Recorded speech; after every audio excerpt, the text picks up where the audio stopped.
ask Mr. Mottola to lead us in the Pledge of Allegiance tonight. Pledge allegiance to the flag of the United States of America, to the republic for which it stands, one nation, under God, indivisible, with liberty and justice for all. All right, welcome everybody. I guess this meeting technically wasn't delayed, although we were canceled the other evening. And that agenda will take place on the 21st. Next week, we will cover the items, the 23rd. One programming note, that was supposed to be Health and Safety Night. However, we're going to move the Fire Department to next Tuesday as well. So that'll be next Tuesday, and then the rest of Public Safety will be on Thursday. We're moving it, I believe the chief has a previously scheduled vacation or commitment. So tonight, we have the administrative and general departments. It's the First Selectman's Office, Fair TV, Zoning Board of Appeals, Town Planning and Zoning, Probate Court, Historic District Commission, Conservation, Shellfish, Miscellaneous Contingency, Community and Economic Development, and Harbor Management Commission. Do we have any questions, comments? Before we get started tonight, it was brought to my attention earlier this week that the town attorney, Mr. Lesser's father passed away. And we want to send our best wishes to Mr. Lesser and his family, and would like to hold a moment of silence for his dad. So if I can ask everybody.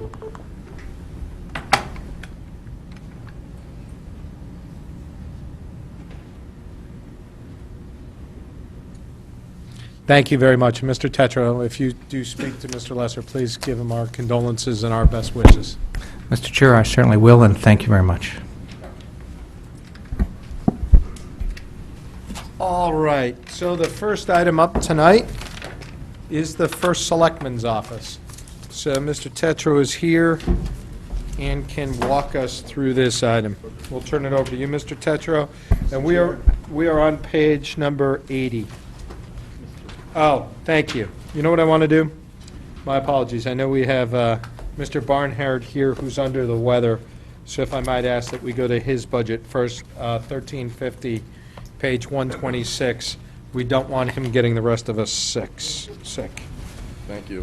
Feel better, Mr. Barnhart, and let's go to your budget.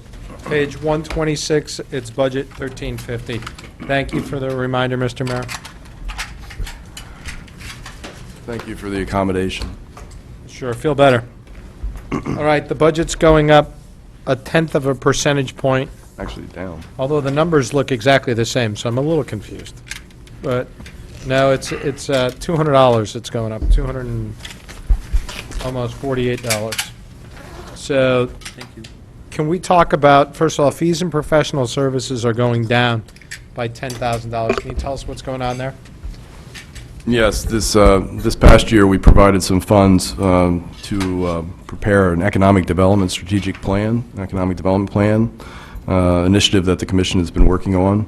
We did secure some grant funds for that purpose, and that project will be completed. Actually, the final report is expected by the end of the month, so we don't need additional funds for next year. Okay, so this is not in any way going to hamper the department's operation in terms of economic development No. for the town? Thank you. Other questions from board members on this budget? Mr. Walsh? I presume Mark, your department head salary has gone up based on recommendations by the First Selectman, and the board's been approved by the Board of Selectmen? Is that correct? Yes, as far as I know. Okay. There's no longevity bonus or anything else in there, just flat raise? In terms of any of the salary information, On the salary I line, would is there anything direct to that to Ms. Gardner, who is the person who fills all those in. Do I get a longevity?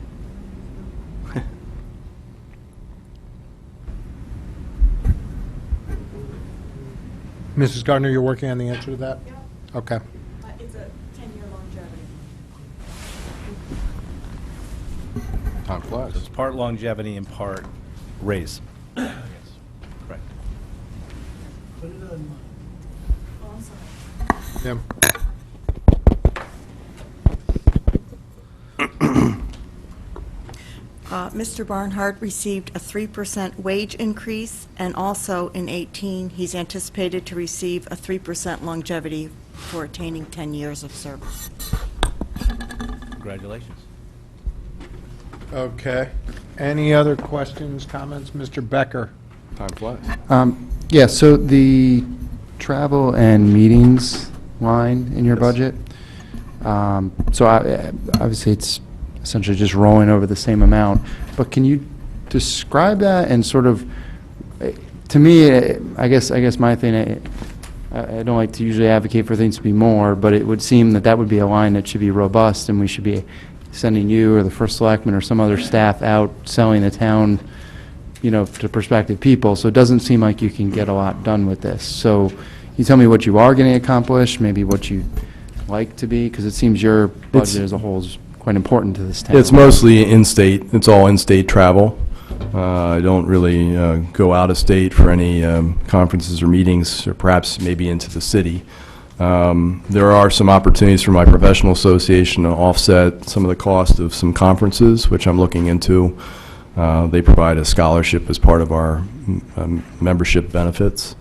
So hopefully between the two of those, that will augment. But I use my own personal vehicle, and typically this covers the cost of conference fees for in-state meetings and the like, and reimbursing for travel costs.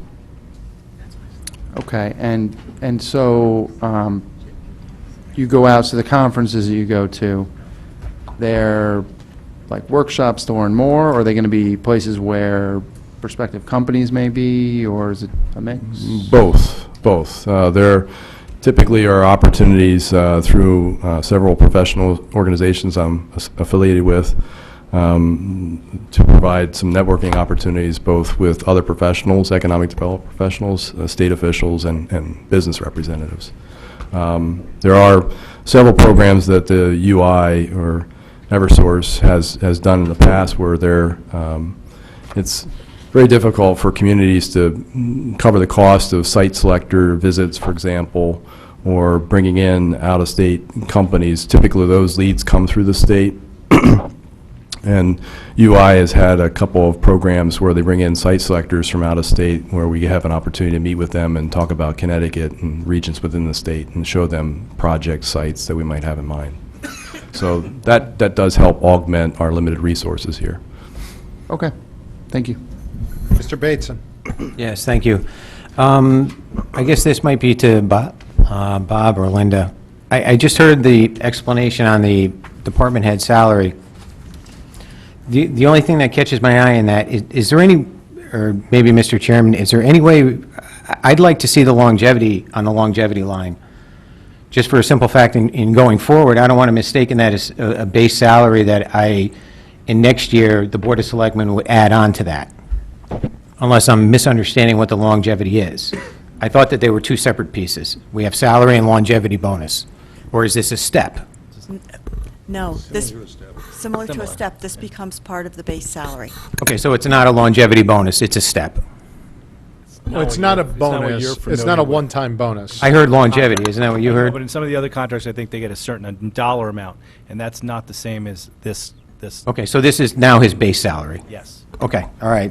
I'm good on that then. If it's salary, it's salary. Second thing, Mark, every year we deal with these grants, and you have somebody in your staff. Yes. Where would that be in this budget? Is that part of that .75? Well, actually, that individual is, she splits her time between downtown employee parking, the downtown employee parking program, and the general fund budget. She's an administrative person. The grants administrator individual is funded entirely through the Community Development Block Grant, the federal grant. So that's not on our That's budget not at on all? here at all, right. Okay, thank you. Other questions for Mr. Barnhart? Mr. Walsh? Mark, every year, I think for the last 7 years, I've asked you a similar question, so I'm sure you see it coming again. And that's, your department seems to be made up of two different functions. Obviously, there's the community development side, and I see it a distinct side being the economic development side. And while I have seen the economic development side pick up with some of the Restaurant Week stuff, the annual sidewalk sale and the holiday spring shop and stroll, one of the economic development pieces that I see is would want to see continue to be developed, and I don't see any movement there, and I have not seen any movement there, I think, for the last 7 years that I've asked you this question, is once again in regards to the Metro Center. Because, once again, the town has funded their complete portion of this, and based on all the presentations made to the town, this was supposed to be reimbursed. We were supposed to have all this economic development and tax dollars coming in from that site for 1 million square feet of office space, or some version of that, and a possible hotel. And that site continues to sit barren and nothing happening. Could you first start off with where do we stand in your conversations with the owner of the property, and is there anything new that you've been told? Well, I do have ongoing conversations, regular ongoing conversations with the owner and developer of the property. There have been, obviously, we have seen investment and development activity around the periphery, but as you mentioned, there has been none on the site itself. It's my understanding, based on my most recent conversation, that they're contemplating and will file shortly an amendment or a new proposed master plan of development for the site. Obviously, in their opinion, I think in the opinion of most, something that is almost entirely focused on office development in this market is not workable. 1 million square feet of office is not going to get built in any of our lifetimes. So I do think it does make sense to make some changes to the overall development plan for the site, but we haven't seen any specifics. What I'm expecting is a balanced plan that does provide for some commercial component, and I'm anticipating there'll be some residential component as well, but I don't know any specifics yet. Well, I hope the residential component wouldn't involve increasing the number of children we have coming into our school system. Because Yeah, and I will I tell you, share your we're stretching- concern. We're stretched there, Yep. and we're talking about adding on to these schools, and we can't fit any more children. Yeah, and I think a good point is that not all residential development is created equal. There are some residential development that is a tax rateable, a positive to the commercial grand list or the grand list, and there's others that obviously where you have an increased cost and delivery of service component to it that offsets that increase. I think we're not likely to see, for the type of residential that might be proposed for that site, and what we're seeing around the same periphery, you're not going to see a lot of school children associated with those types of developments where you're looking at one-bedroom or efficiency type apartments. What also concerns me is that with the addition, there was never supposed to be a residential component. I will say No, it's not currently permitted, you're right, so. It's not permitted, and I will tell you that based on our relationship with this developer, and him not willing to, or their corporation, when there was some problems with the environmental issues, and this town had to step up to the plate and went to that developer and asked for assistance with the state. That developer was not willing to participate in that at the time. So I think the town should take a good hard look at, how lenient they are in order to make this developer money, because they would not participate at all, and we were on the hook for that. Yeah, I remember it very well.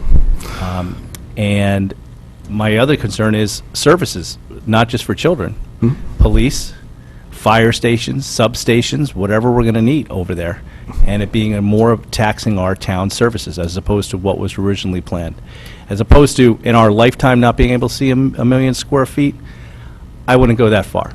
I'd say Mr. Cinto, who this town knows, has done remarkable things in creating almost 4 million square feet of office space in a different town, but I wouldn't give up completely on the ability, maybe not in the short term, in the next 5 years or so. Yeah, I think you're absolutely right. We don't want to be, for the sake of expediency, cut off our long-term potential. We don't have a lot of area that's zoned for commercial industrial use in town.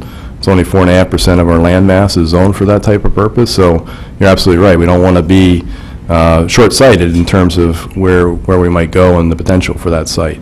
At what point do we start, at least starting to consider investing money, like other communities do in economic development, towards hiring professionals from the outside to try to market this property for the great things that it has, which is a train station right there into Manhattan? Because this developer doesn't seem willing to do it. Well, at the same time, we can market the site, and we have marketed the site, but at this, they're going to need to make a deal with the owner of the property. And we can bring them to the table. We have talked to a number of people and tried to facilitate those conversations between users or other developers or equity partners with the owner of the property. And those continue. In fact, I had a conversation with a gentleman out of Pittsburgh this past month who was looking at, sites in town. So we do continue to do that, but, we don't actually control the property. We don't own the property. So we'll have to, at some point, work with the owner of the property, BlackRock Realty. Mr. Tetra, you had something you wanted to add?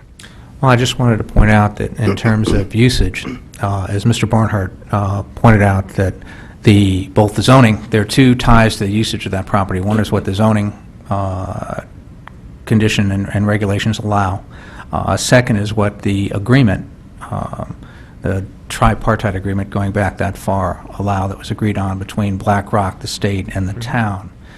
In both cases, residential development is not allowed. So there would be kind of a number of approvals needed for any change or any significant issue. The other point is that when you look at the recent developments in our town and the proposed project, virtually all are mixed use in terms of a retail component, a commercial component, and a residential component. And as Mark pointed out, the residential component is typically something that might be more ascribed to millennial housing or apartments, that type of thing, as opposed to your typical single-family or family-oriented dwelling. Some of those developments, though, were our zoning regulations favoring those type of developments, and our zoning department's telling people that you want to develop, like, say, in our downtown. They would like to see people living downtown to be more active. So they wanted to start seeing a residential component above some of the new stores and stuff like that, like the Cleban property, where right above Joseph A. Banks. That was a selling point because they were telling the zoning department at that time, we are giving you what you want. You wanted to see a residential component. You wanted the downtown to look active and busy, and one of the ways to do that is to put a residential component above some of those buildings. This space is a little bit different because that was never intended. Well, as I pointed out, first of all, the zoning regs don't allow it. Yep. Exactly. Second, the tripartite agreement doesn't allow it. But what I'm also pointing out is it has to go before the zoning commission for any change. So if you will, the public, the town, everybody will be allowed to weigh in at that point. And as you correctly point out, they will have to make a rationale for any change to those. So we get to weigh in on all that. My other point was just that when you look at the developments coming through right now, virtually any significant development has had a mixed-use component, which is one part retail, one part commercial, one part residential. The residential components are typically not those that you would project as having many children, as much as you might not be able to say none. One of the significant shortfalls this town has in our housing stock is both in terms of housing that would be appropriate for millennials and housing that would be appropriate for seniors. So in both cases, we do need more residential in those segments, and typically the housing being added into or developed as part of these components would be described as housing appropriate for millennials or seniors. So that's all. And again, the zoning commission would have to weigh in on any change to what's currently allowed. Currently, it doesn't meet their master plan, whereas those other developments you're talking about does meet their master plan for wanting to have more in the downtown. But it doesn't currently meet it for that location. So, we'd have to... That's why it would have to be approved by the zoning commission, certainly. Let's go over to Mrs. Leclerc, who's been waiting patiently. I just wanted to follow up on some of Mr. Walsh's questions. Weren't there deadlines in those agreements of when development was to begin on that property? Other than saying as soon as possible after December 5th, 2011, I'm going to have to defer to Mr. Barnhart on that. I don't recall any specific hard deadline that we can enforce. I mean, we've had it looked at from both in-house as well as outside counsel, and I don't recall anything that was specific that would you know, that to me is a shortcoming of the agreement, but it's, I thought that there was a certain time period, and then they had to build the bathrooms and... there was a provision with regard to that. I can't speak to it off the top of my head, but there was a time frame, and I believe the state actually did notify them of the fact that they felt that the time frame had been completed. It's really the state that was in the position to enforce that provision, however. Yeah, that's a component in the tripartite agreement, and it's a clause, if you will, between DOT and BlackRock Realty. So where does that stand now? It's in discussions between those two. I'm not party to those specific discussions, but the part that I am aware of is that the state basically said, you know, you guys were supposed to begin construction on the commuter waiting area in that building by this point, and BlackRock's response was, we put in the footings. Footings. So all they were supposed to do was start construction, there was no timeline to complete it? And looking at the agreement, not being an attorney myself, certainly would enjoy the benefit of any attorney's input to that, but it looks like it says begin or start or commence construction.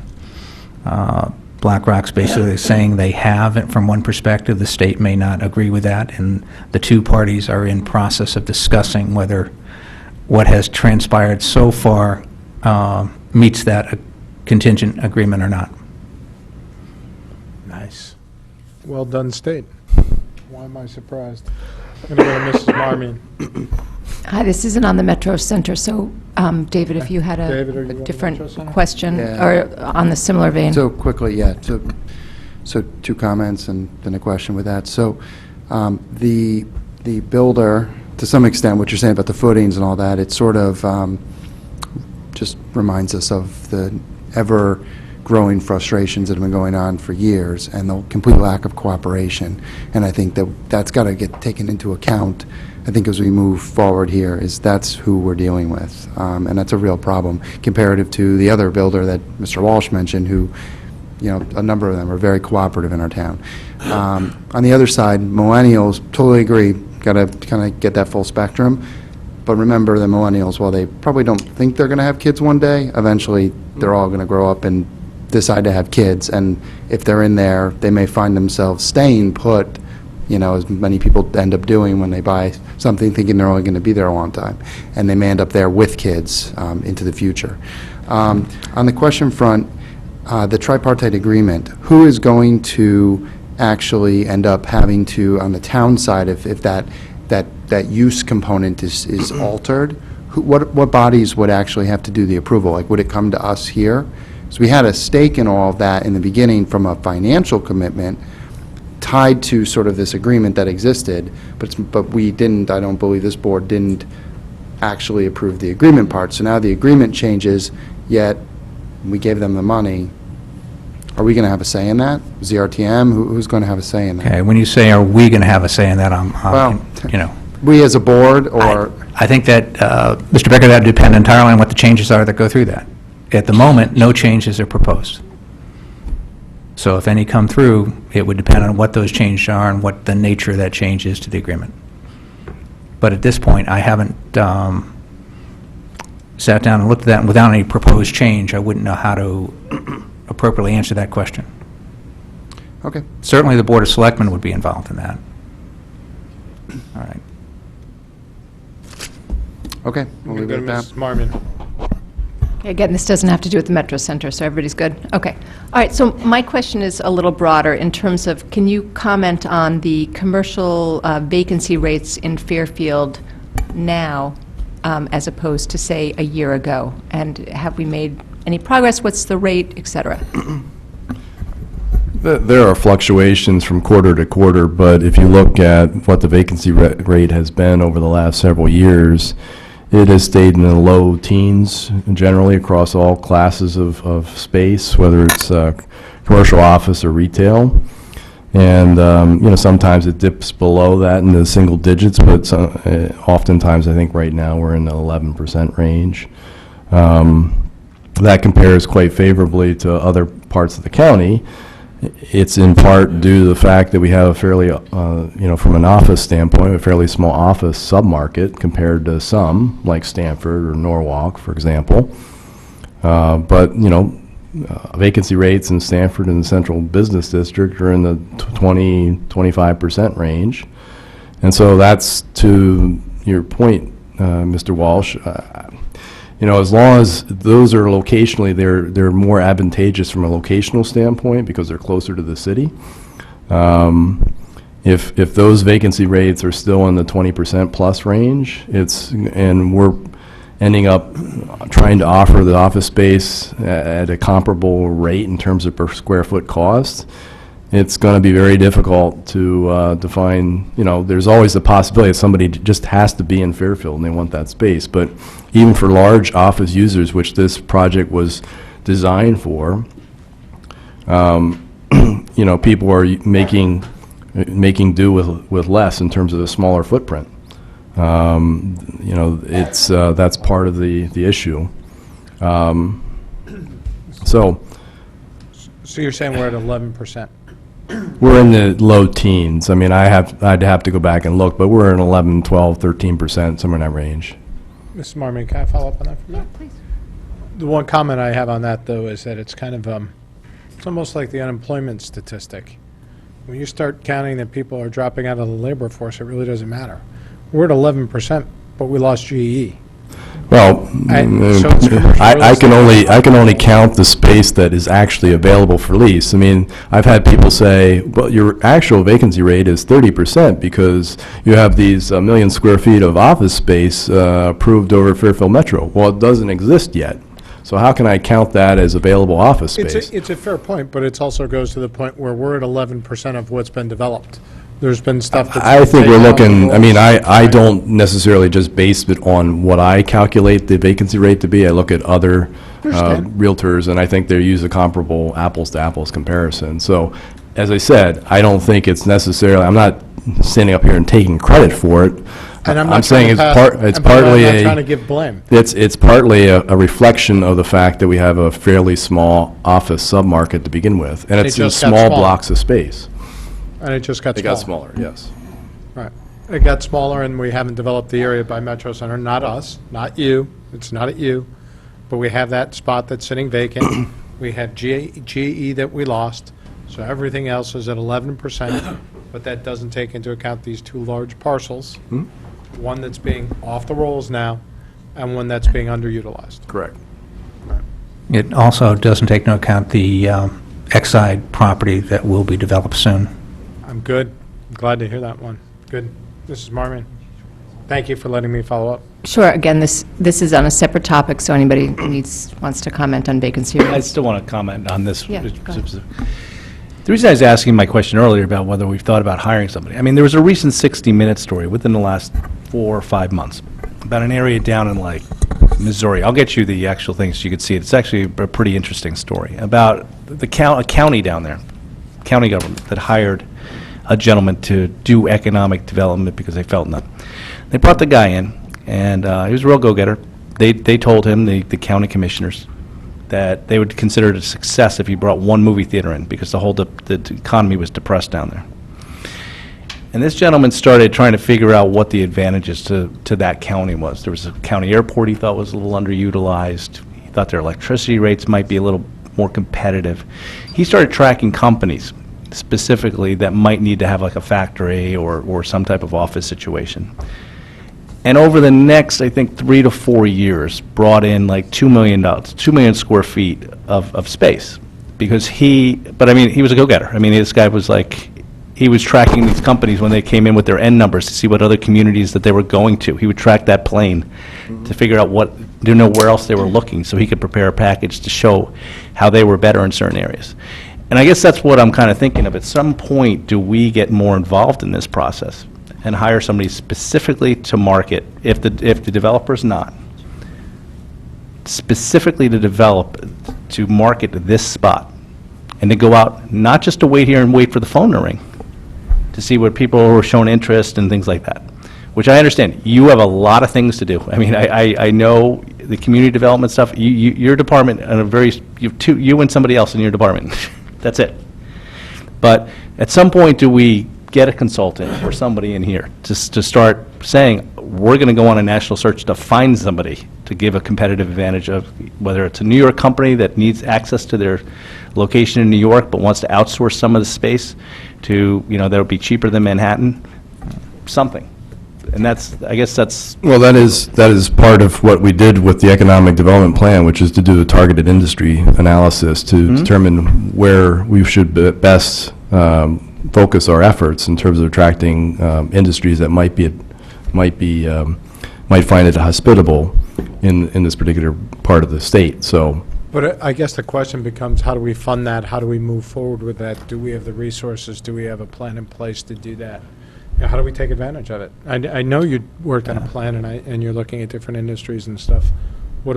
How are we developing that, and how does that fit into the whole strategic plan moving forward? and part of it is, working through site selection consultants. They're national firms that work with big corporations that are looking for sites, and part of it is getting in front of them and talking to them about this site and other sites in town. Do we have the resources to do that? To Mr. Walsh's point, there's, We have not going to international or national trade shows, for example. We typically rely upon the state as with more resources to do those types of things. We've and look for them to generate the leads from out-of-state companies. Mr. Tetro, do you have anything to add to that? The key would be being willing to make that investment, certainly before we finish the long-range plan. By the committee, that was not something that was on the table. As we've just finished that up and looking at what the action items and stuff coming out of that would be, that might be something that's more appropriate to consider. It is not in this budget, obviously. yeah. Right. I know I, for one, would talk about it, would support something like that. And maybe in the Yeah. long-range plan, when we're going through it, that be put on the table to talk I agree. to talk about. Because there's a lot of things we spend money on, but if we could ever get even some of the space developed, to get some tax dollars coming in, especially with the loss of GE, just to get that thing moving. Because I think it's one of those things that once it picks up steam, once you get a building or two buildings, and now all of a sudden the place looks like an office office space or park. something else like that, it becomes even more attractive. And I think that to kind of keep that dialogue going, I mean, it's not like nothing has been proposed for that. It's not like we haven't heard proposals back from the developer in terms of, here's who I'm talking to, or here's the type of companies I'm talking to, or here's what's coming up. I would say certainly every 6 months, because I hear about them, Mark probably hears about them more often than that, the developer will give us an update without specifics in terms of the exact companies, but here's the type of thing being considered, and here's who they're talking to, and here's what's taking place from that. Obviously, none have turned out. Yep. That is not exciting from that standpoint, and certainly it's, I think, pretty crucial to the town. I mean, this is our one big area of development, so if we're going to jump the grand list in any one step, it's got to happen here. And I think it's also obvious, when you look at other developments this size, it's not going to happen in 1 year. We've got to get started somewhere and see that even if it was all built out, it would still take a while to fill in. So from a pure commercial standpoint, from everyone I've heard back from, it sounds like as a pure commercial development, we're not going to see it all for that. We have to have some sort of mixed use that would work in there and fit within that. So, at some point, looking at hiring a firm to do that would be good. And I think as we move on with the strategic plan, starting to look at that would certainly be key. This is the one town budget we have tried to improve on over time and give Mark more resources to move forward on. And I think Mark's done a phenomenal job with what he has. I also think the Economic Development Commission now also has a direction, and that's a group that we're looking to provide some more guidance, but also help Mark with some initiatives in terms of moving on with that, as some of our other boards and commissions do. Thank you. Mrs. Marmon, I want to go back to you. Actually, my question was answered. Thank you. Sure. Any other questions for Mr. Barnhart? Seeing none. Feel better. Thank you. And thank you. Thank you. Mark, thank you very much. I know these are some pointed questions, but this is the only time we really get to ask you I once a know. year, so we take the Happy opportunity to come do back that. in between if you want to have. No, I think you do a great job. It's just that this project is just always frustrating. on our minds. Absolutely. Well, actually, if it would help at some point, it might be reasonable, given your questioning and perspective, Mr. Walsh, knowing your day job, to have an update from the Economic Development Commission on the plan that was put together, kind of see what some of their visions were and some of the directions. That'd be great. Definitely would be.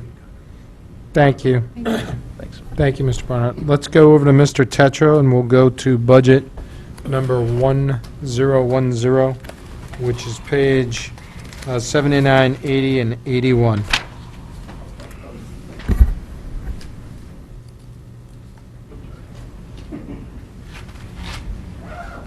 All right, by way of introduction, it's the payroll lines that determine the increase of sorts. For the most part, everything else is flat or down. We have taken some issues in terms of both education memberships and travel and meetings. Those are both down due to my removing the U.S. Conference of Mayors membership for this year and the travel to the annual conference, which has normally been budgeted as part of that, and taking a year off from that, given the situation. Okay. Questions from board members? We'll go to Mr. DeWitt. Thank you. I also want to thank Linda and Bob for the information you supplied us today. Thank you very much. And it's a little bit of a stretch, but one of your employees in this office, administrative assistant, received a stipend. I just have two questions on stipend. How are the amounts calculated? Well, no, I have three questions. How are the amounts calculated? What is the criteria for getting a stipend? And what was my third one? Oh, and who approves them? Thank you very much. Okay. If I'm referencing document 27 that Linda sent us today. Yeah, I haven't seen a copy of that, so I'm at a loss to know exactly which position or what information. You can use my copy if you'd like. Well, there's 3 stipends in the town, and 1 is in your department. All right, Just I just give us didn't some- get a copy of the information that was sent out to, I guess, everybody on this board except the Board of Selectmen. And it was sent out to the Board of Selectmen as well. Yeah, I think it went to everyone today. Yeah, I didn't see it today.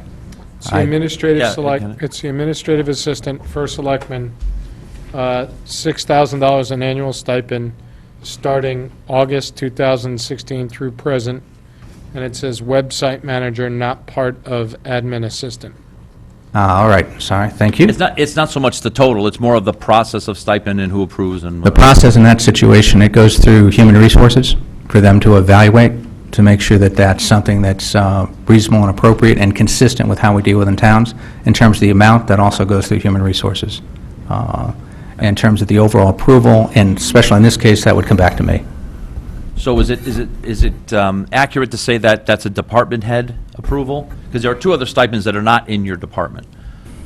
So it's department head approval? It's not. I think I'm pretty much involved in approving the stipends. I want to say wherever they are.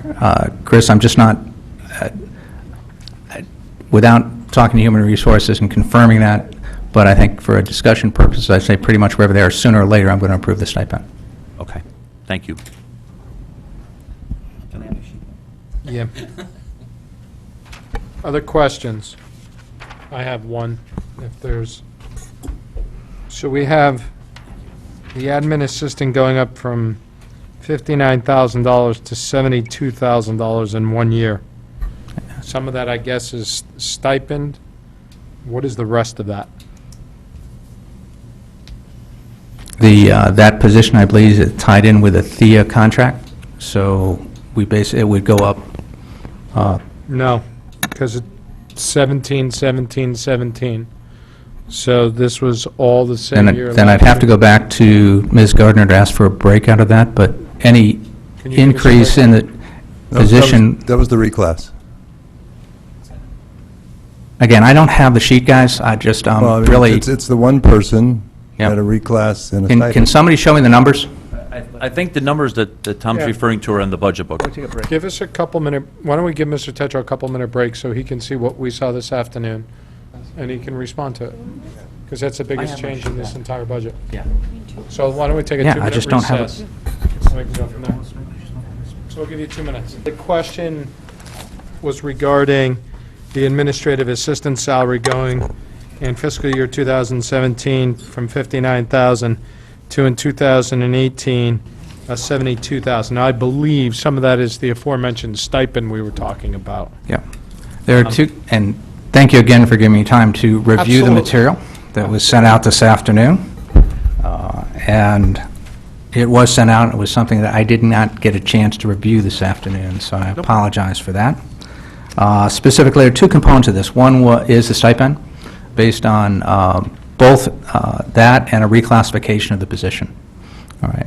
Both are done through Human Resources, and both are What was the reclassification? basically looking at the grade of the position, the grade that the position is classified at, for lack of a better term. The any person is allowed to request their position is reviewed. In this case, the position was reviewed by Human Resources based on the work done, and the position as it was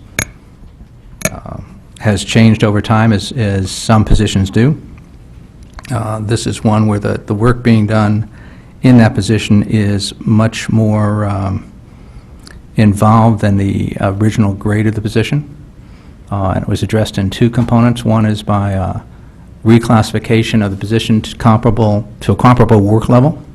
So how many, there's different grades in that, right? Different classes? How many classes was this up? If you look on the handout, you can see the grade jump from 5 to 7. So it jumped 2 grades. Correct. Does that happen to us a lot? It does not. Okay. So that represents a 2-grade jump plus a $6,000 stipend. And now that position is actually making more than the deputy chief of staff. With a stipend, correct.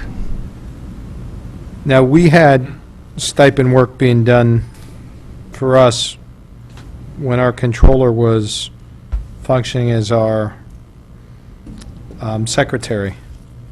And I guess one of the hubbubs of that was all the work for the stipend had to be done after hours, because the stipend is considered over and above and not part of your normal workday.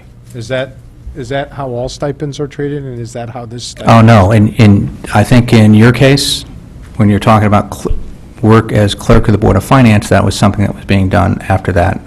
Not familiar with all the rules and regs on that, but in terms of this position, one, there is significant overtime that is worked in this position that certainly helps justify that is not charged into the town at this point. What does that mean? I don't understand what you just said. That there's a lot of additional hours that are put in by this person on the work she does. Okay, so what you're saying is she's exempt versus non-exempt, or the position's exempt versus non-exempt from overtime? I don't believe it's exempt from that. I believe that she puts in that time on her own initiative. That's a problem. Okay, and given a stipend. Okay. Yes, you can, Mr. Mottola. So if I'm understanding this, the stipend is for computer work that she's doing on the website? Well, if you look at the projects that she's taken on within this position, one was to evaluate different website packages, to select one, to recommend it, to help get it installed, and to help manage it as she does, and on an ongoing basis, working with the department heads to make sure they're getting their information up. And second, evaluating the Q-Alert program, which is a whole constituent concern item in both training department heads and other town staff on how to use that. Again, selecting that component, getting it involved, getting it installed, and getting it implemented within town, which is work that's been extremely valuable to the town in that case. Okay, so she earns that, and then, and that $6,000 figure is determined based on an investigation or? That's based on the Human review and resources? evaluation by Human Resources, correct? And so was her grade, this person's grade increase was a human resource? Correct. Evaluation? Okay. All right, thanks. Okay. Other questions on this item? Mrs. Leclerc? Just a quick question. The stipend was on the website work, but don't we have a townwide webmaster in a different department? Why is it now in your department? The website work's been split between the library person I believe you're referring to and this department. Okay. Has it always been that way, or that's a new split? It's been always that way since this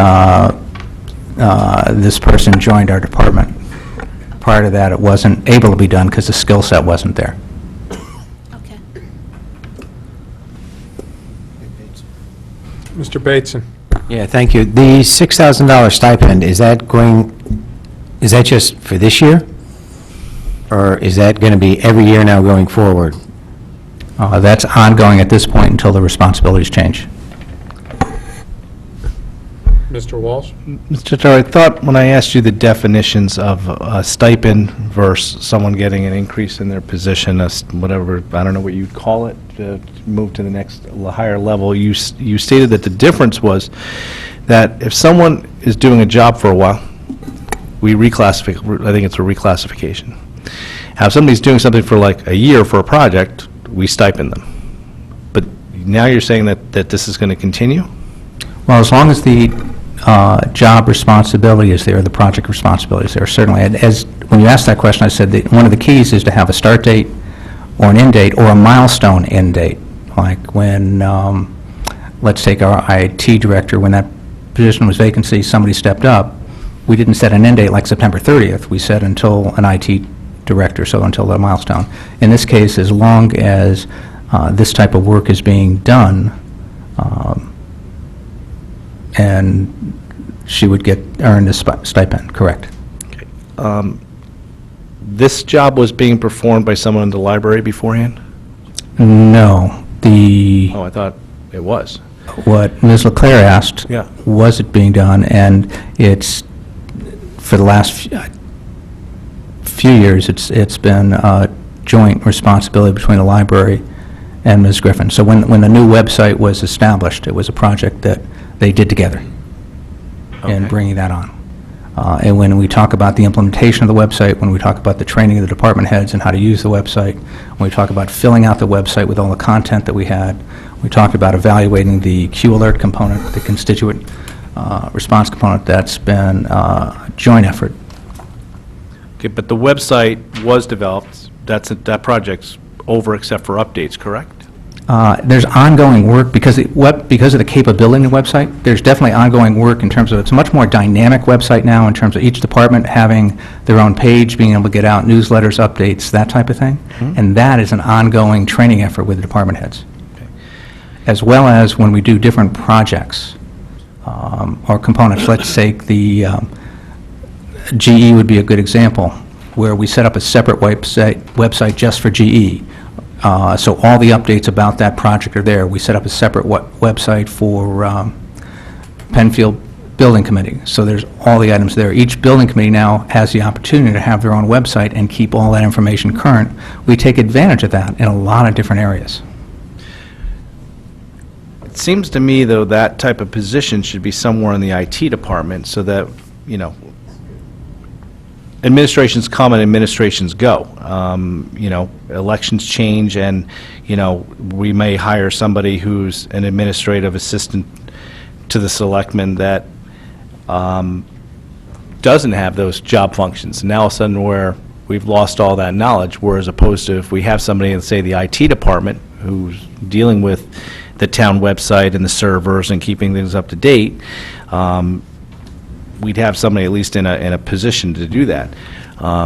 So it just seems, I'm just kind of questioning that. I find it an interesting place to put that position when it really seems to be more of a, kind of, should be either under the IT or, I don't know where it should be, but it should be a permanent position, not a political position, which is Yeah, which your entire department is pretty much a political position, because it just goes, you know, it's like, you get that money, it's at your whim.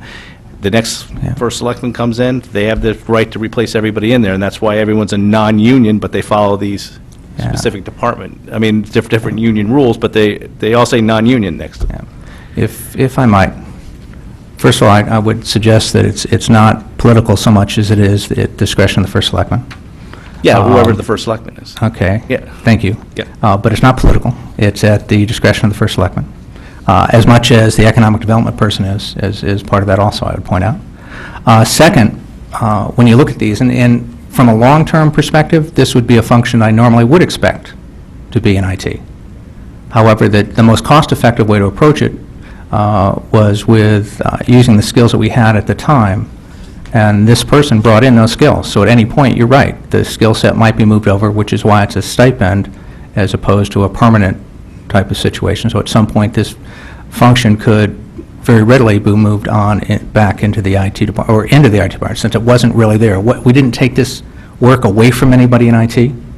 There wasn't somebody in IT capable of with either time or skill set or to handle this at the time. So it was brought here. And I don't mean that well, most of the IT function at the time was pretty technical work.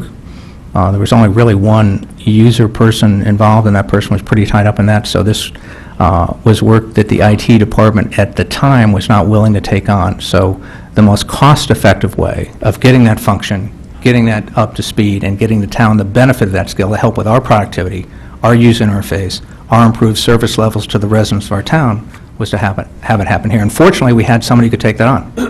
Speaking about cost effectiveness, since now this administrative assistant selectman has this stipend, that means that there's somebody at the library who we used to all send our information to update the website, is not doing that job. So I can take that $6,000 out of that person's salary, or how does that work? Or Again, I would say that's an over-interpretation of what's taken place, and that was distinctly not what I said. What I said is they've worked together on that. So we've expanded our capability. We didn't have somebody who had the capability of expanding the website and doing it all on their own. We basically added that capability. And I believe right now, fortunately, because the person at the library is on leave, so without this function, we would be looking for somebody else to fulfill it. What person or position was that at the library that had this built into their, we weren't paying them a stipend, correct? That was just part of their salary? That was part of their job. Yep. What position or person's name is that, whose position that was? That was Ms. Mao? Ms. who? Mao. Now, do you know what her position was? Because the names are not in the budget Yeah, book. not right off the top of my head, Mr. Walsh. All right. If Ms. Gardner can get us that position, that'd be great. It just seems, this position just, going up 2 positions seems to be a big deal. When you look at and that's a reasonable observation, I think when you look at the job descriptions and what it's compared to, and the work being done, that's part of the evaluation that Human Resources did to make sure that, and I wanted to make sure we did it that way, to make sure that when we look at this, whatever we do is consistent with any other evaluation we do. But it also seems as though you're adding on in a way to your staff, not in numbers of personnel. I want to be very clear about that. It's still 4 people. But you're expanding those capabilities and really, in a way, costing the town these additional funds, where in actuality, I mean, it wasn't too many years ago, Ms. Bakamasa went in that position. I thought her salary was down in the $30,000 range, and now we're up to $72,000. I don't know how it was managed at that point. I do know that when Ms. Griffin was hired, it was, again, with Human Resources direction and guidance, was tied to the THEIS levels, and it's been a very formal process we've gone through since then. Okay, because I looked up in the contract today, the THEIA contract, and under that level 5 thing, and it says Secretary B, and now all of a sudden we seem to be adding on to that position and adding it on, and there's just, I don't know, it just seems to be a very large jump in a year when we're asking, or you're asking, and then we're going to have to deal with that. every other department to cut back.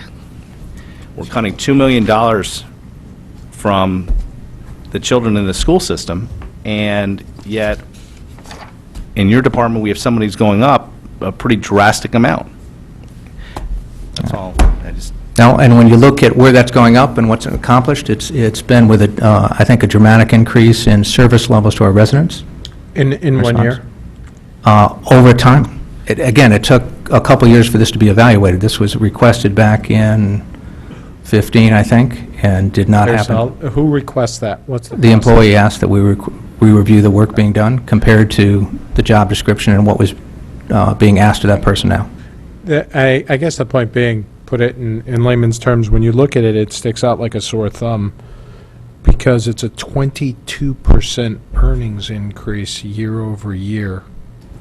22% compared to what's going on around town.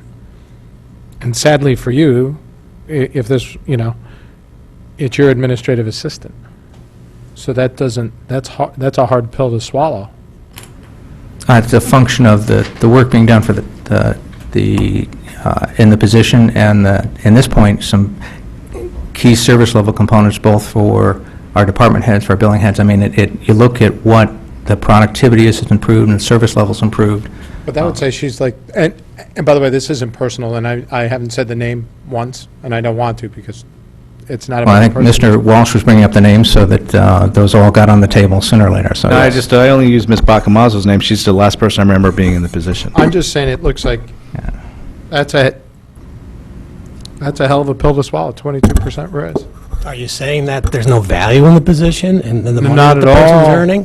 No. Well, then you should couple your words with saying that there's value in the position. It seems to me I'm that Human Resources did a study, and I assume they looked at other towns and municipalities. This is the going rate for a position like this.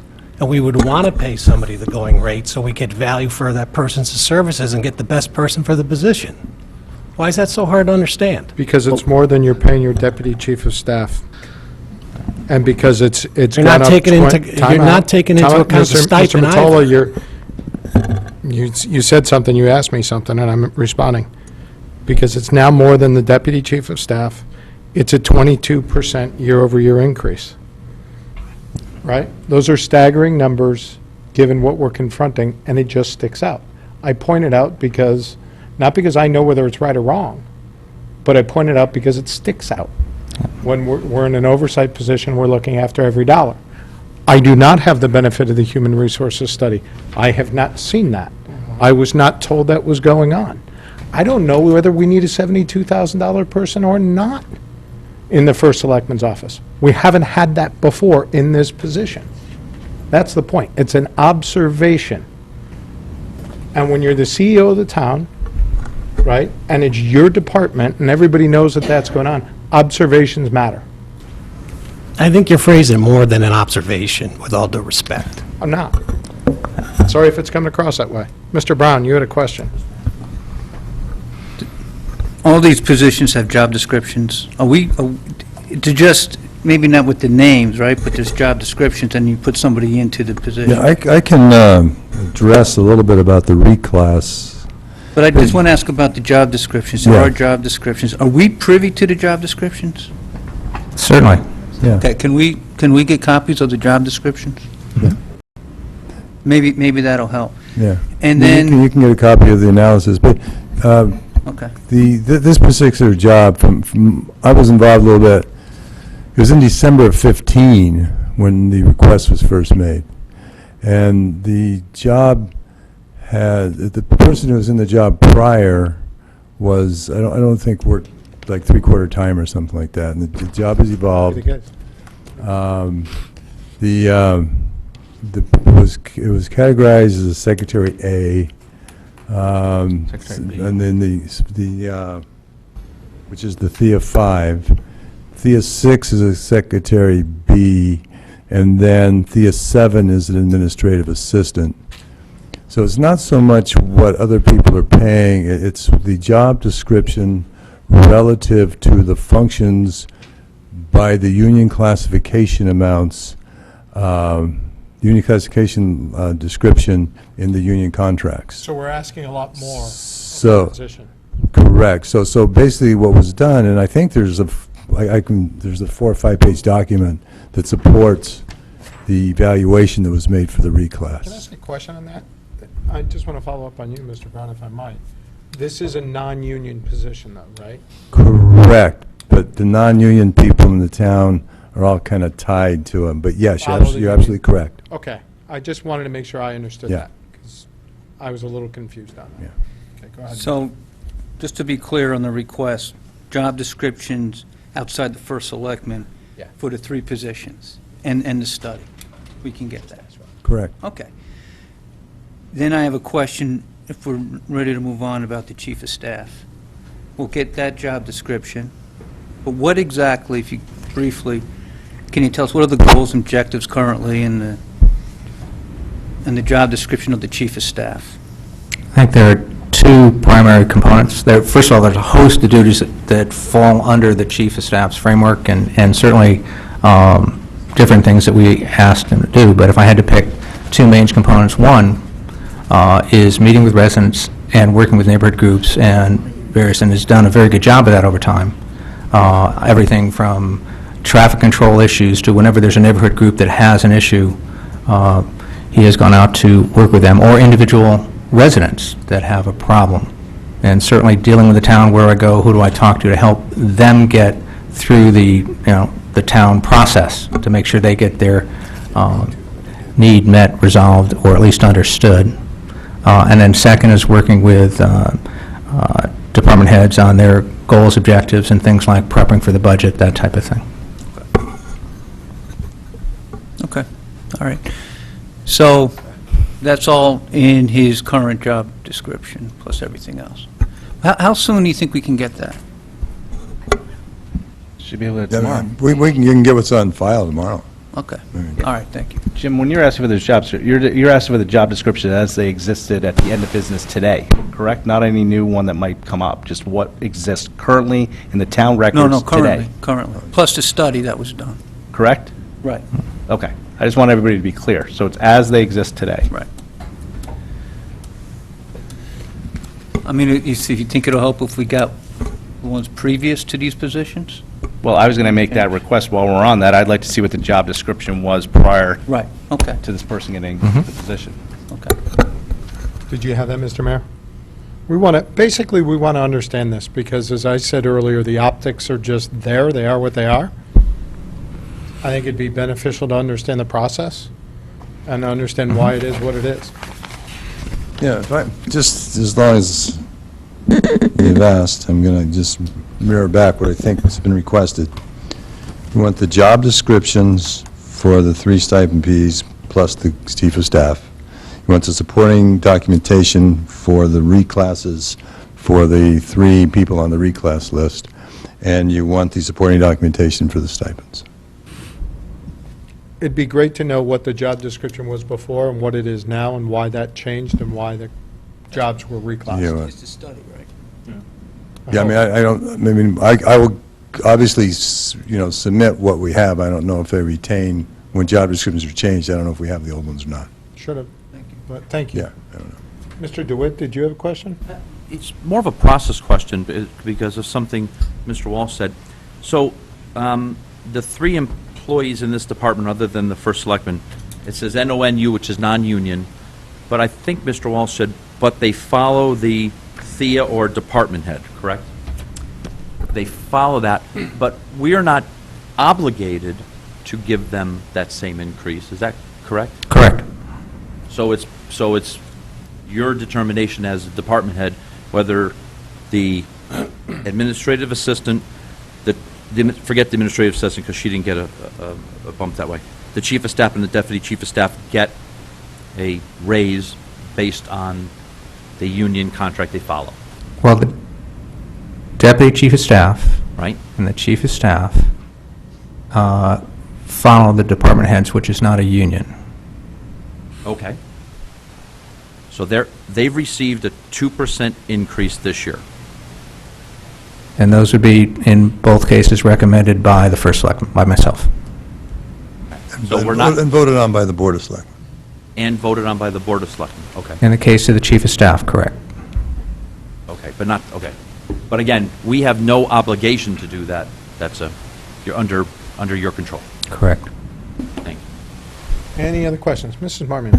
I just think while we're on the subject of job descriptions, I think it would help give us perspective if we had the job description of the person in the library in terms of what they were doing with the website development. And I also think, and I'm just wondering, because we brought up IT, if there are job descriptions, if any of their job descriptions have to do with website development and/or, webmaster management, et cetera, because there may be duplication, I don't know, but that would be helpful as well.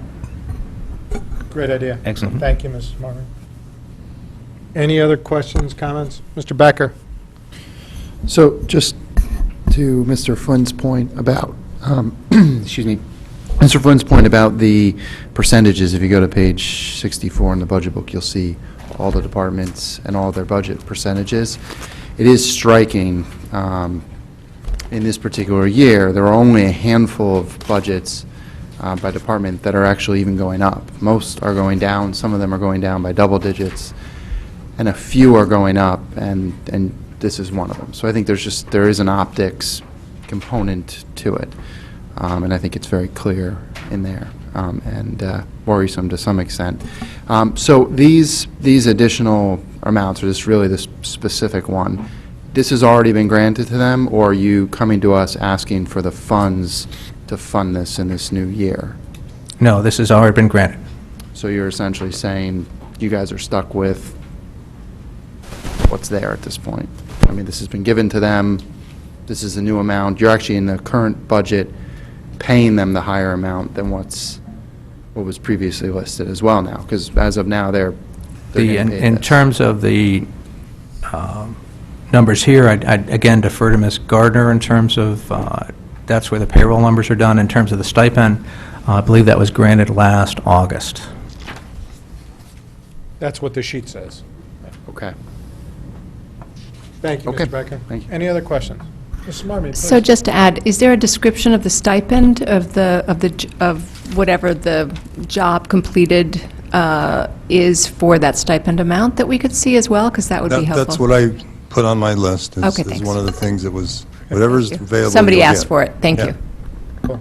Mr. Walsh, did you have another item? Yeah, it's just more of a comment. It's just, I don't doubt that the people have the skill set to basically make this amount of money, or to do additional job description things that we add on, and we can keep adding job descriptions. We could hire people that have twice this ability and add on twice the amount. I don't think it is particularly right. I mean, at some point in time, we have to have a number for the first selectman's office that think is a proper amount and a proper skill set to take care of that. And that's what time we talk about it in the budget, and that's why we're asking these questions. It's not that we don't believe a person doesn't have a skill set. It's, we've seemed to have gone from a secretary's position in a previous time prior to who's there now to a much different thing. And, I don't want to just keep adding on just because, and find out next year there's 2 more positions higher than that, because there's actually more things a person can do.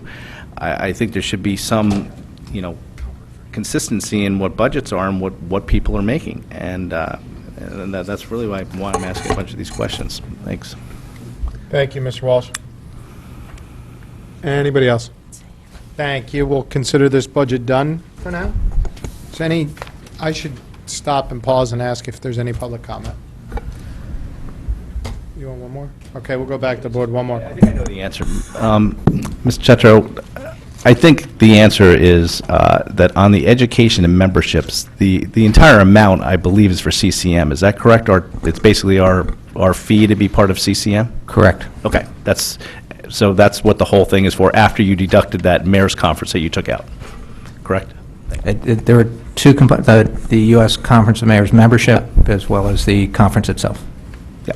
Okay, no, that's fine. I think that's a very valuable thing to become a member of, and obviously, especially this year. Thanks. And this year, CCM would be Yep. we would be at a loss without I that. That's fully our agree. primary Yes. voice for all the issues that have been brought up previously in these meetings. I agree.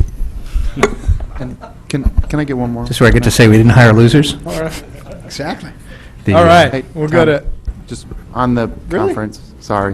what? Quick, I got one point on the conferences. Just, we had an email exchange probably about 3 years ago about the national one and which ones existed. We're in the one that doesn't allow other boards, sort of just the mayors for selectmen group.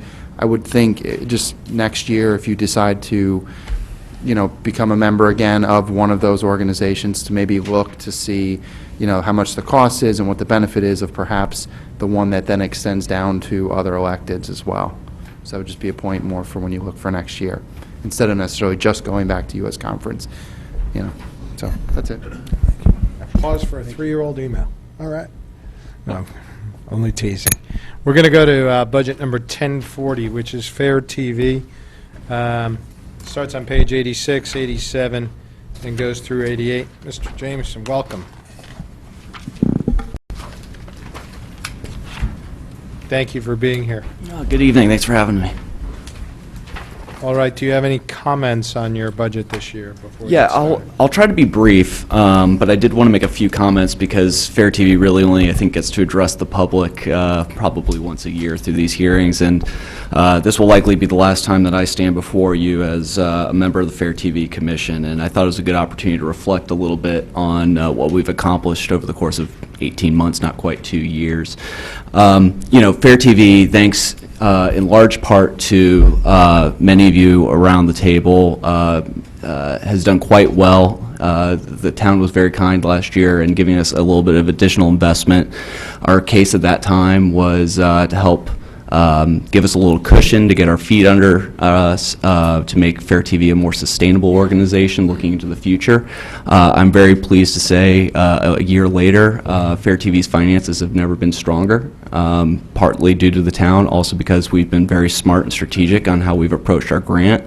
And looking forward, we're hopeful to start to really explore additional streams of income through fundraising, grants, and things of that nature.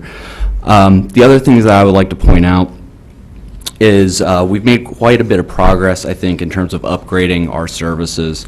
Fair TV is still a very lean operation, and I think it will continue to be a lean operation with little overhead, but we recognize that that digital is is of increasing importance, particularly to commuters in this town.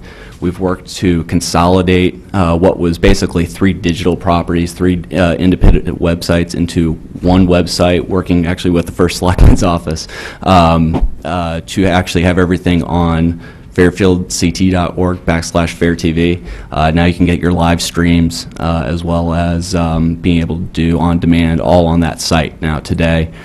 We've also, thanks to Jerry Spino, who I think deserves a lot of credit, have been able to consolidate some of the services that we were using in the past in terms of technology, which has resulted in savings for Fair TV, which is going to be reflected in this year's budget. And it also gave us the flexibility to establish a new contract with Jerry. Basically, he had an outdated contract from, what was it, 4 years ago, I want to say, where we feel like we now are giving him a competitive wage.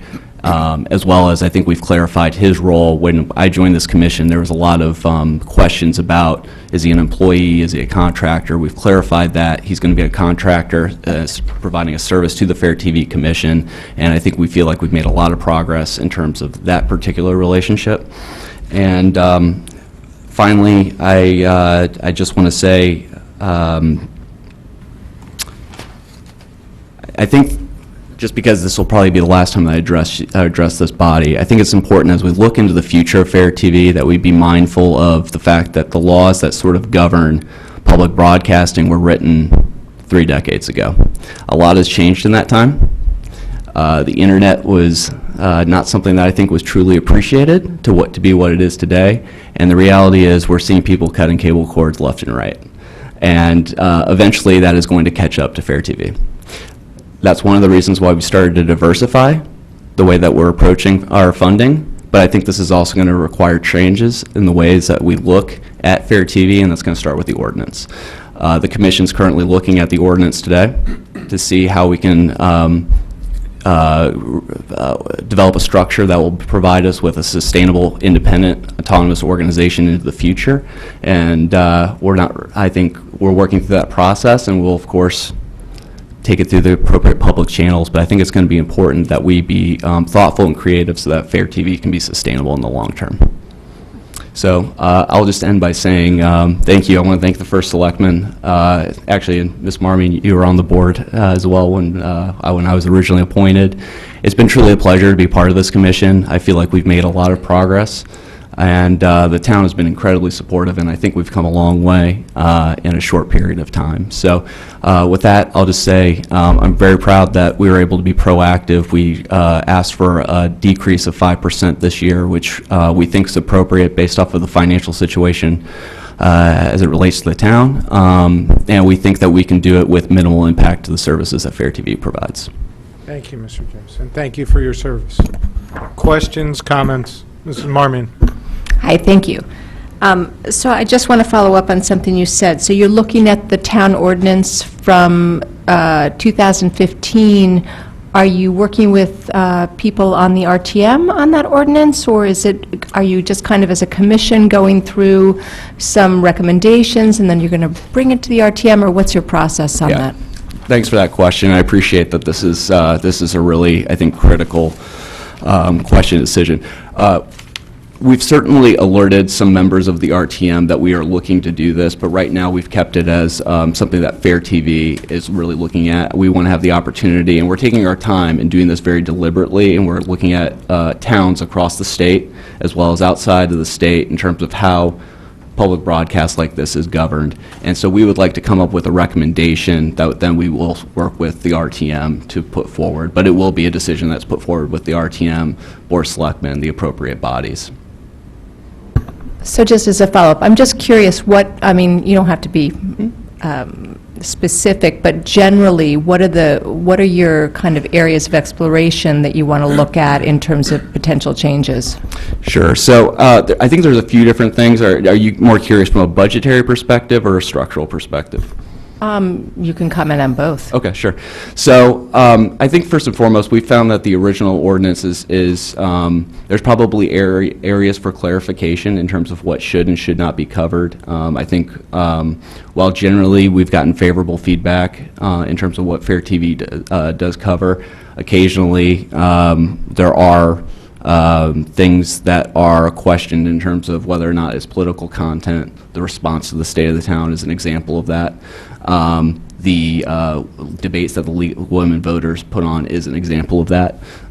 So we think that these things are important. We believe in fair balance. We believe in trying to keep things nonpartisan. And so that is one of the things that we're exploring in terms of how do we better define what is the appropriate content for Fair TV.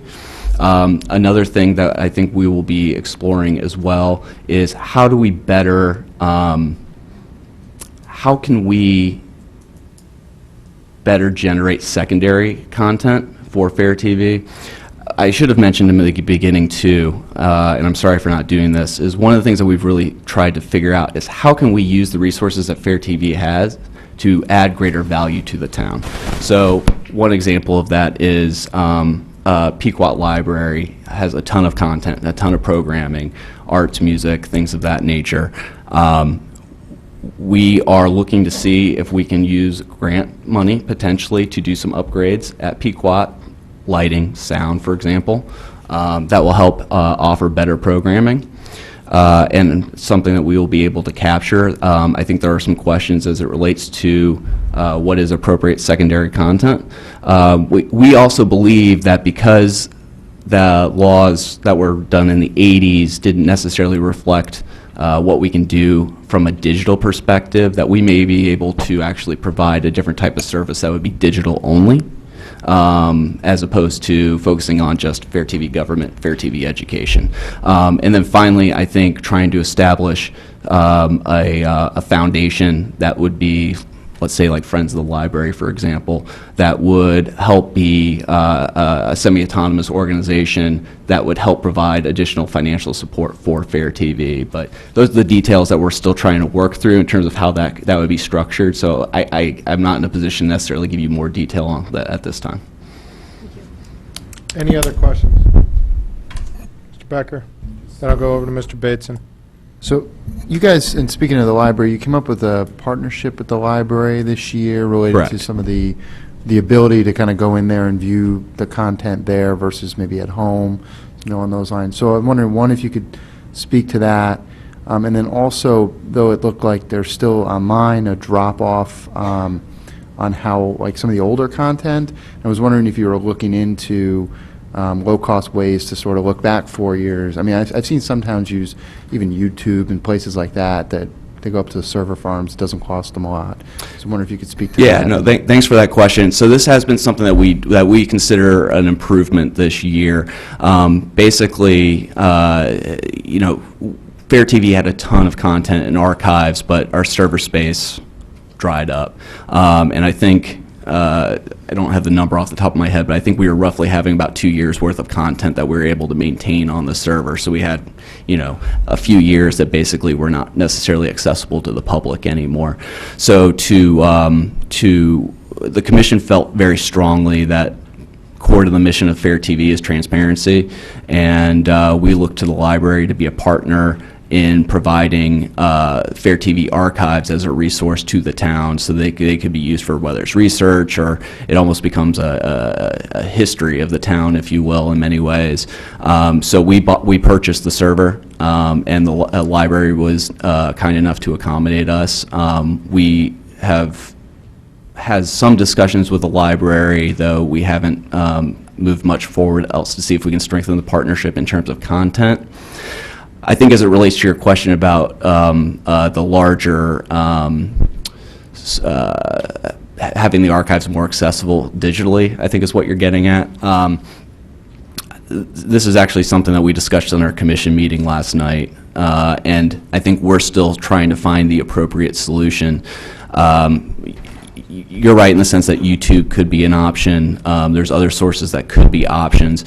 One of the things that we're also being mindful of is the ability to protect the content to some extent from not being used in inappropriate ways for partisan activities and things like that.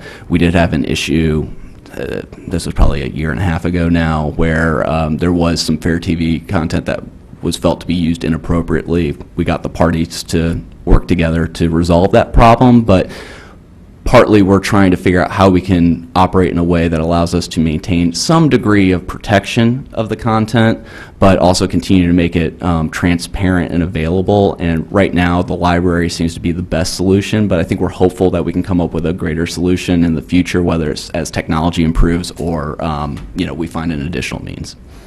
Okay. Thank you. Thank you. All right. Seeing none other, Mr. Bateson, I forgot. Yeah, thank you. And thanks, Mr. Jameson, for being here tonight. Quick thing, fiscal year 17 CAC grant. Are we getting anything, and are you expecting any CAC grant for fiscal year 18?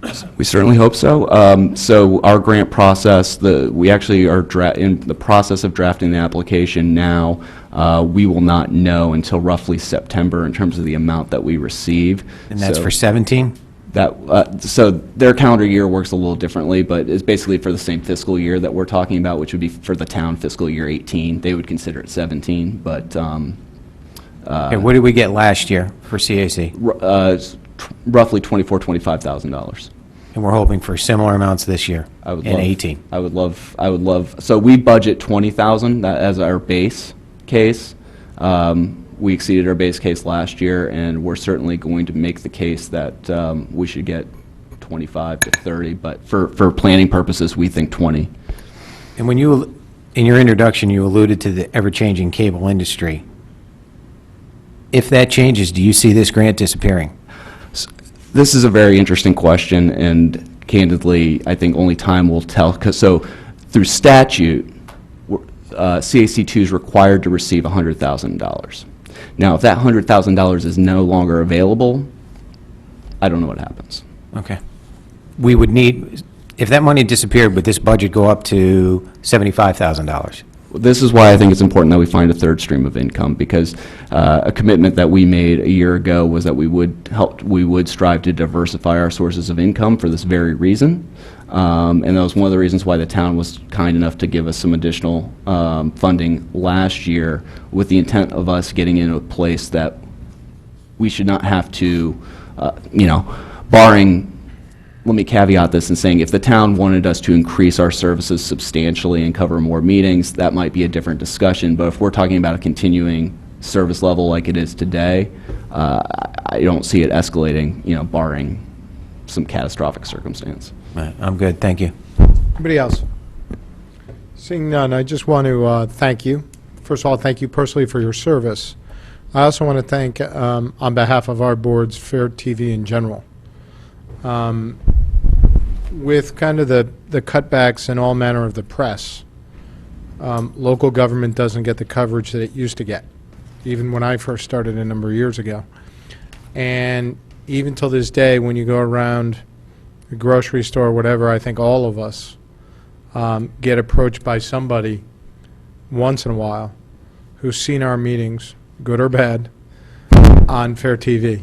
And so we know that people are listening, we know that people are paying attention, they're watching, and it's really an invaluable service your colleagues, Mr.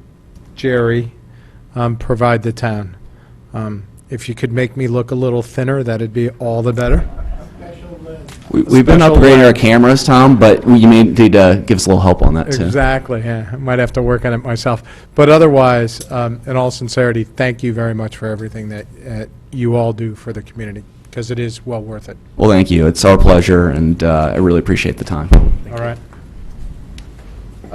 We're going to take a 5-minute recess here because it is 9 o'clock, and that's been our habit. And I know, Mr. Walsh, you've alerted me that for the next few items, you want to recuse yourself, doing that, being that you're an attorney that sometimes does work with some of these departments. Yeah, so I'm going to recuse myself from Budget 1090, Zoning Board of Appeals, 1110, Town Planning and Zoning, 1130, Probate Court, 1210, Historic District Commission, and 1230, the Conservation Department, because there's clients of our firm that sometimes need me to work with those departments, and to avoid the appearance of impropriety, I'm going to step out of the room for their budget and not participate in it. Thank you. And we'll call you back when we're done. We're going to go to Budget 1090, page 96, but I'm going to give a 5-minute break, because it's 9 o'clock, and then we'll come right back, and we'll try to get through these quickly. Thank you very much for sticking around. My apologies for the lateness of the hour. And, Mr. Chair, before you go to the break, We're going to go rolling quickly through several budgetary areas. Let's start with Zoning Board of Appeals. This is budget number 1090, page 96. And this budget is flat at $4,900 year over year. For Zoning Board of Appeals. Yes, sir. Good evening, gentlemen. How are you? Joe Devonchik, Planning Director, Jim Went, Assistant Planning Director. Nice. Thank you, gentlemen, for coming out for your $5,000 budget tonight. Our pleasure. I appreciate it. Do we have any questions, comments? Do you gentlemen have any statements you'd Yeah, like to Mr. make? Chair, if I could recognize and let everybody know that this will be Mr. Devonchik's last meeting before, as a budget, certainly, and perhaps one of the few last town meetings, since he's retiring at the end of this month. You scared another one away, Mike? Yeah. In fact, Congratulations. Scared his hair away. I don't know whether they're clapping because they're glad to get rid of you or because you're... All I could say, it's been 33 years, and it's been an honor and a privilege working for a town like Fairfield. I've told Mike this 1,000 times. What drives this town is the people like you, appointed and elected officials that put your time in. It's what drives this town, and it's fascinating. You hear this from other people in other towns. The quality of people that you get on these boards is outstanding, and it's why Fairfield's Fairfield. But as far as I'm concerned, it was a privilege and a pleasure, and I enjoyed it immensely. It was a great 33 years. I just say thank you. Thank you. Thank you. Congratulations. That's wonderful. All right, so let's cut his budget. No. What do we got here? I have no comment on ZBA, by the way. Okay. Any other questions, comments, concerns on this budget? All right. Seeing none, we'll go to Town Planning and Zoning, and it's Department number 1110. It's page 98. And there is some revenue associated with this, which is page 51. Let's do 98, since I think we're all there, and then we'll go back to 51, if that's okay. And this budget's going up by 0.5%. And the big mover here, quite frankly, is actually postage. And the longevity bonus is contractual, correct, Ms. Gardner? Yes. Salaries are not going up that much, and that is contractual, correct? Yes. All right, so what's going on with postage? Yeah, postage, basically, our department is heading up a program that has to do with flood insurance rates. And at this point, and Mr. Wendt has been kind of the person handling that in our office. I'm going to have him explain what that's all about, this postage portion of the budget. It has to do with this program. And I'll just turn it over to Jim, he can tell you exactly what's necessary. Thank you. The town, this past year, has joined FEMA's community rating system. Sure, Jerry. We have made an application and been accepted into FEMA's community rating system, which is a program by which if we qualify for a certain number of credit points for doing activities above and beyond the minimum criteria for participation in national flood insurance, our residents qualify for discounted insurance rates. So we've been awarded a Class 8 community, so anybody that currently has a flood insurance policy will now qualify for a 10% discount. Do they know that? Do they get notified of that? Yes, Or- there was a press release that went out, I don't exactly know the date, but following that, I've had, in my name, and contact information was part of that, and I've had quite a few inquiries. It's automatic. They don't have to do anything to qualify for it. When their insurance policy renews, it should be stated right there on it. It's not retroactive, it's prospective to when it gets renewed.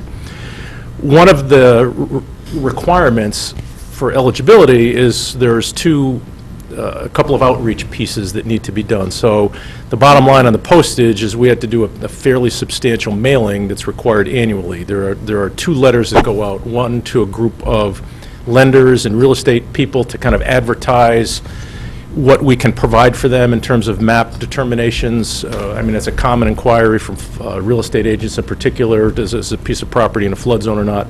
The second larger list are all properties that are in repetitive loss areas have to get an annual mailing about what they can do to reduce flood losses and also make sure that they have flood insurance. It's essentially commercial for flood insurance. One of the goals of the program and for us to qualify is we need to promote, they're trying to grow the policy base, spread the risk.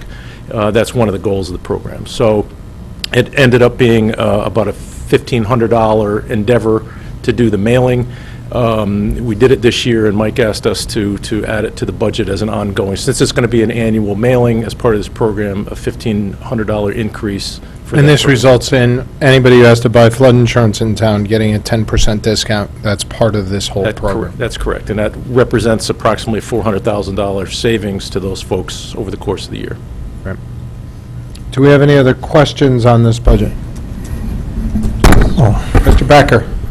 Just on the advertising line item? Yes, sir. Can you just describe that and sort of where the requirements are coming from? Are these state requirements? It's a state Is it- statute requirement for all our notices and notices of decisions and all our notices for activity of both ZBA and TPZ. It's a mandated requirements, and that's where all that money totally Just- is spent for mandated The requirements. state mandate on it? Yep. Okay, perfect. Thank you, and congrats on the retirement. You've been a pleasure to work with you over the years. Sorry, just a quick add-on to what Mr. Wendt was saying before. In terms of the CRS, or community rating system, Mr. Wendt and his team did a certain amount of work in terms of qualifying and helping fill out the application, which is not just an application, it's an application package, so to speak. But we also got a certain amount of help from MetroCog, the regional group, in terms of helping us put together the information and data for that. So it's one of the places they came in and helped us out through this past year. Great, thank you. Any other questions, comments? Anything from the public? Seeing none, Mr. Wendt, thank you very much. Mr. Devanchik, all the best. Thank you very And much. thank you for everything, and as lucky as you think you were to have us, we were equally lucky to have you. All right, I and appreciate that. Thank you. before they leave, Yeah. Just to set you up for next year. Next year, it will be Mr. Wendt coming before you to present the budget, as he will be taking over as Planning and Zoning Director starting April 1st. Well, we're going to have to talk about that. Congratulations, Mr. Wynn. All right, have a good evening, gentlemen. Revenue. Thank you. 51. Thank you. You thought you were getting away easy, because I'm... Revenue. Revenues, yes, we have some. Hey, talk to us about it. Sorry. Yeah, it's been pretty stable, as you can probably notice. It's averaged... 3-year average. About, it's actually, the average is up. It was 45,000 for the last couple of years. This year, it's up to over 46,000. Yeah.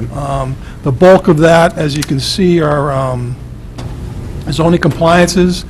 Those essentially are taxpayers basically doing improvements to their properties. That's what generates the bulk of the revenues. Any questions on the revenue? Seeing none, once again, Thank you. thanks, and I mean it this time. That's all right. Take care.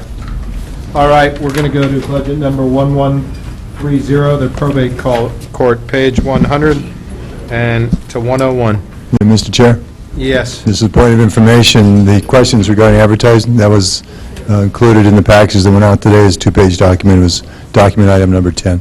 So you have it for all the departments. Oh, perfect. Thank you, Bob. Thank you, Bob. All right. Judge, good evening. Good evening, Mr. Chairman, members of the Board of Finance. I was reminiscing with Linda Gardner that when I got elected in 1985, she's the only one left, so. You were 8 when you started. She was just starting her career, There you go. and we're all the better for it. Our court, of course, has been serving Fairfield and our community since 1666. We always appreciate the support we get from the town. Our budget, as you can see, has 0 growth, and most of the funds we expend are for copies and copier rentals and pages, together with postage, which is our biggest expense. So your And total each budget year- is $28,000, That's correct. and it's the same year over year from last year. That's correct. Thank you, Judge. Are there any questions, comments on this? No chance we could get this to 1668 levels, could we? Yeah, but we need a stamp tax. Touche. Did we have a question down here? Nobody? Okay. The whole town budget was probably 28,100. I think we paid for it, too. Thank you, Judge. Thank you very much. You have a good evening. All right. Let's go to budget number 1210, the Historic District Commission. This is page 103. Next. Good evening. Your total budget is 1% growth, going from $11,069 to $11,180 year over year. I have that correct? I think I do. Yes, you do. All right. The biggest item is the Social Security contributions due to the part-time payroll. Fair enough, right? That's correct. That's the only item that's increased. Do you have any comments you'd like to make? Christopher Shea, Chair of the Fairfield Historic District Commission. It's Thank an you, Mr. honor Shea. to serve the town of Fairfield in this capacity, and I appreciate the opportunity to be before you this evening. I just wanted to say that the budget is flat, with the exception of the increase with the Social Security, which is something that is mandated. And we are trying really hard to keep our costs flat, so we expect to be able to work within that request. Thank you. Thank you, Mr. Shea. Do we have any questions on this Just- budget tonight? Mr. Becker? Yeah, just the part-time position, that's an actual part-time individual?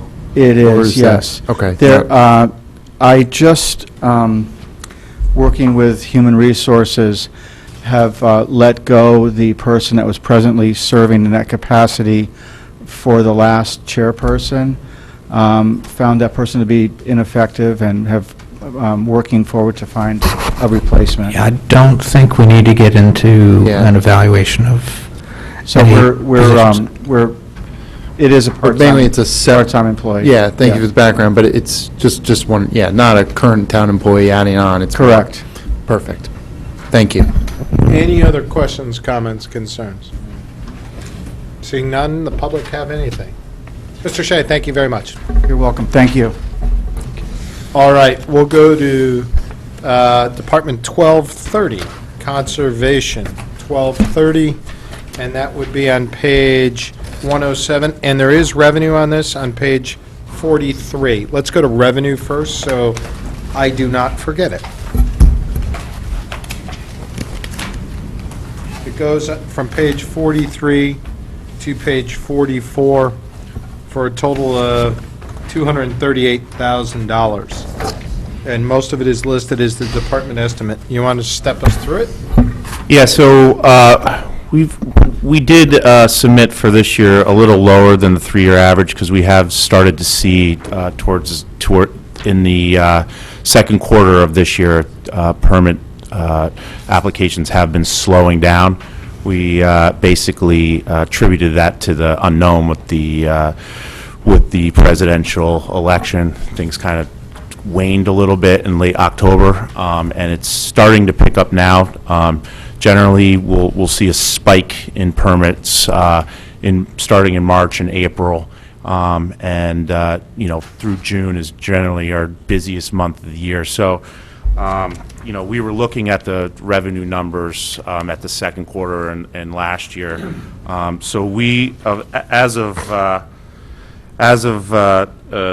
publishing today, we're at about $131,000 of our $238,000 estimate for this fiscal year. So we felt that was, we wanted to give you a real number. And if you look at the prior year estimate, which isn't actually in this, but there was one year was an outlier where we had, not selling it, we had $311,000 in revenue, which was basically on the uptick of So the you had an building. anomaly in the three-year average. Absolutely. So instead of doing the three-year average, you lowered it based on what you're seeing. in the marketplace. And we are in the process of actually reviewing our fee schedule.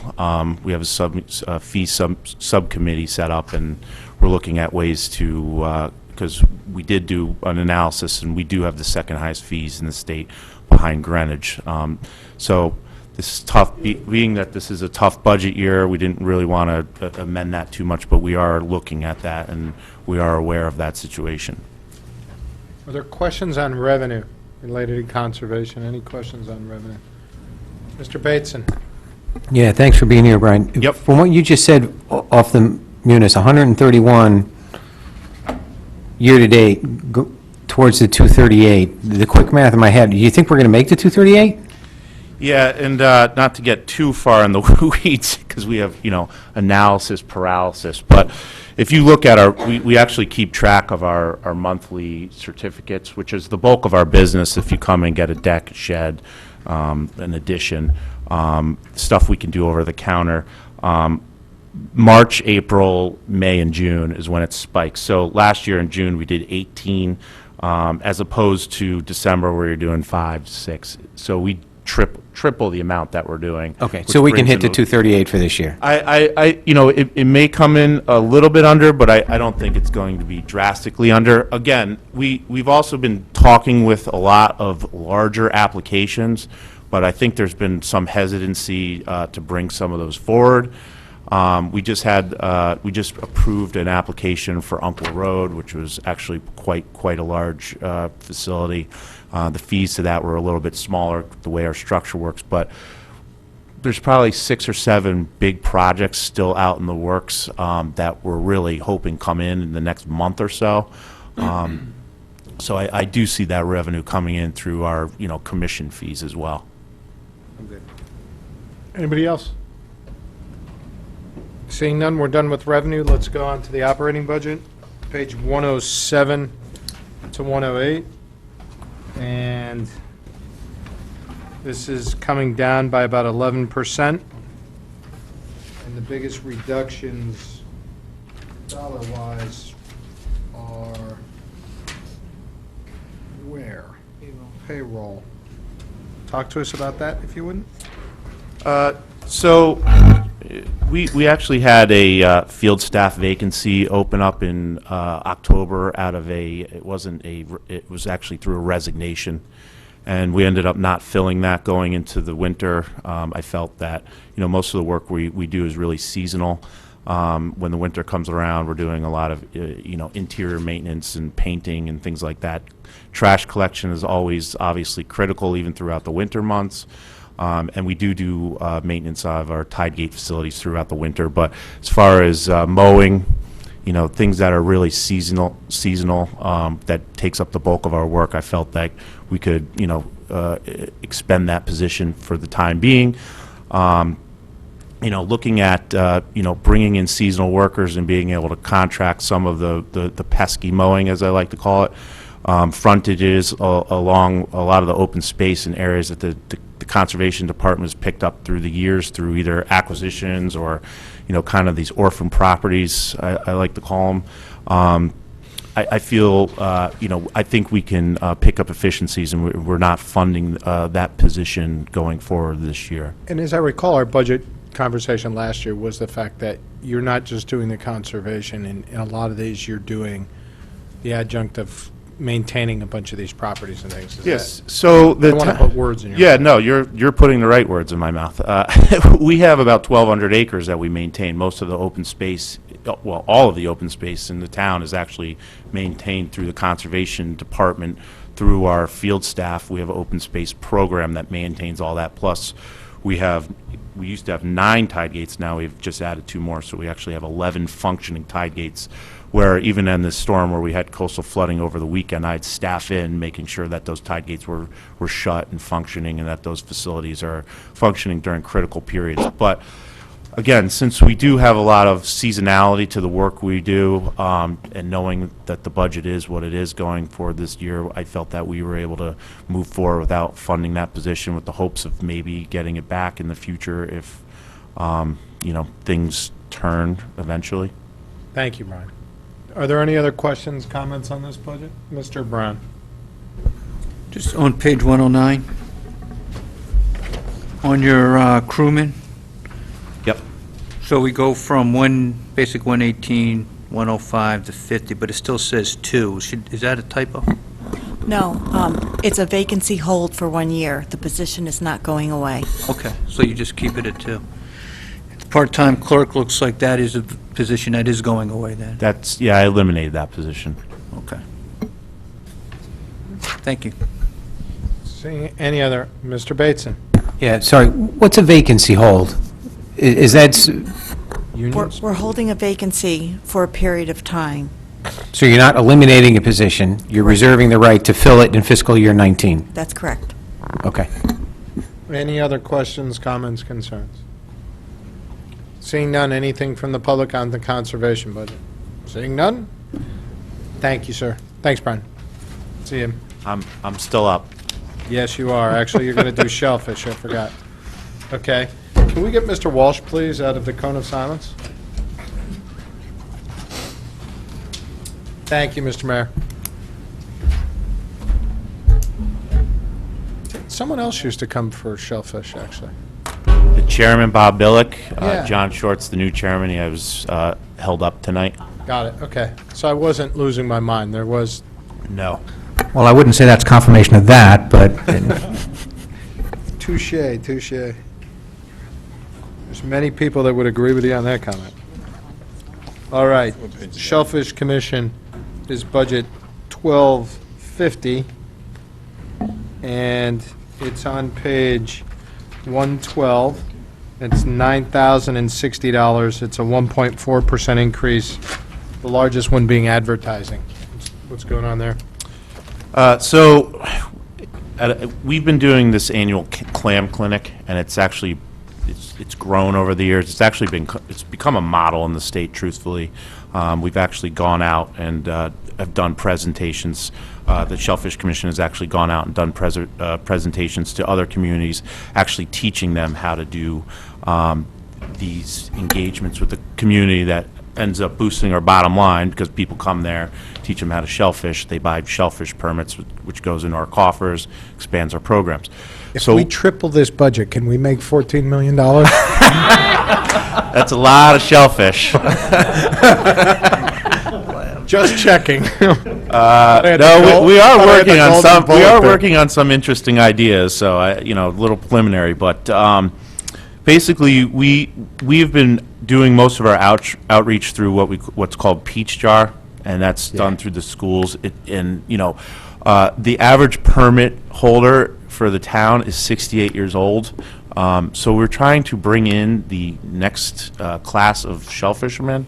So our outreach has really been to, families and their kids to try to boost that, because senior shellfish permits are $10 as opposed to, just a normal shellfish permit's $25. So we know what we're getting our bang for our buck.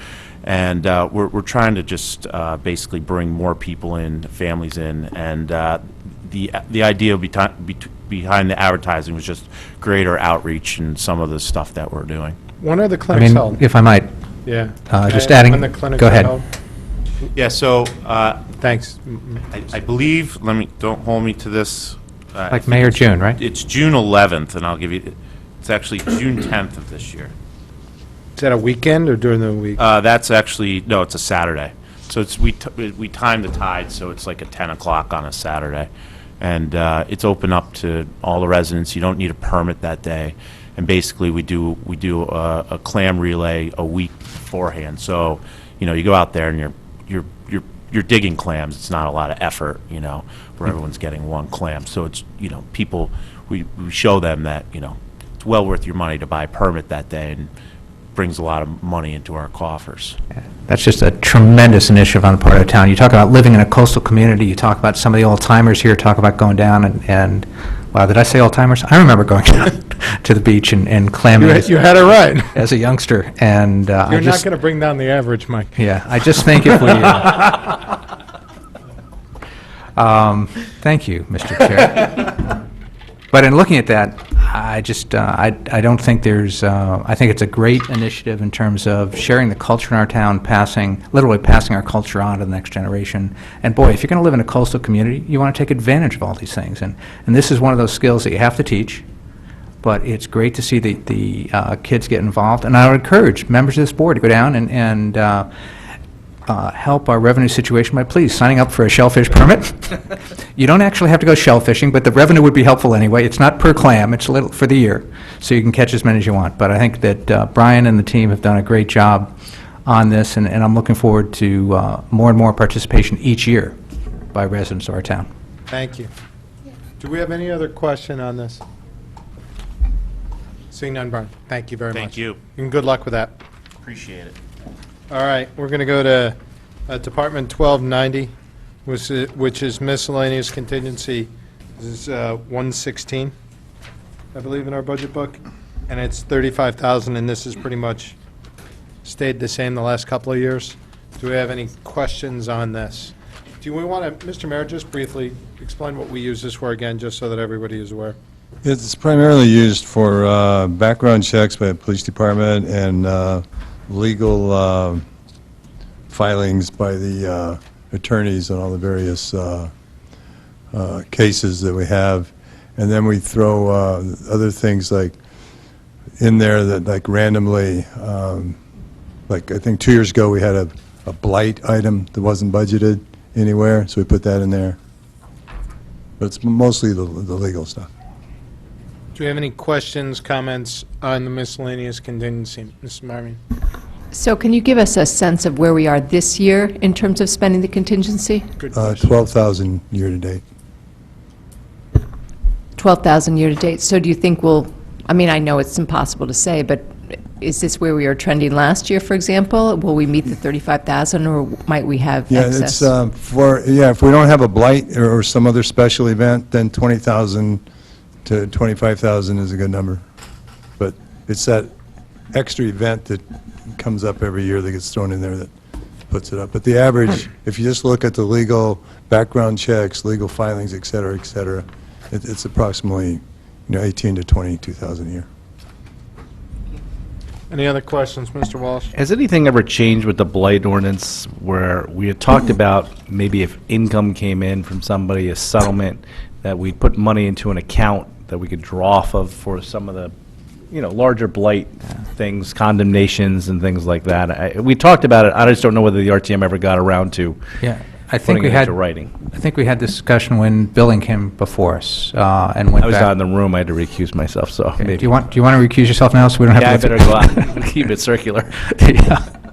Simply put, it's been talked about. It's been talked about with the RTM every year, because I've had discussions with different members of the RTM every year. It just, for some reason, hasn't gotten off the ground in the RTM. I think everybody's in favor. I don't know anybody arguing against it. I think we just need to dot the i's, cross the t's, and put it on there. For the most part, it's not like we have money coming in every month, so we're not necessarily missing any money for that. But the next time we have a blight fine that gets paid, we'd like to be able to direct that in the right place. Okay. Any other questions, comments? And lastly, number 6, what is the official functions approved by the Board of Selectmen? Maybe I wasn't invited to those when I was on the Board of Selectmen. I don't know. Girl Scout Day. Okay. That type of Okay, stuff. that kind of stuff. Okay.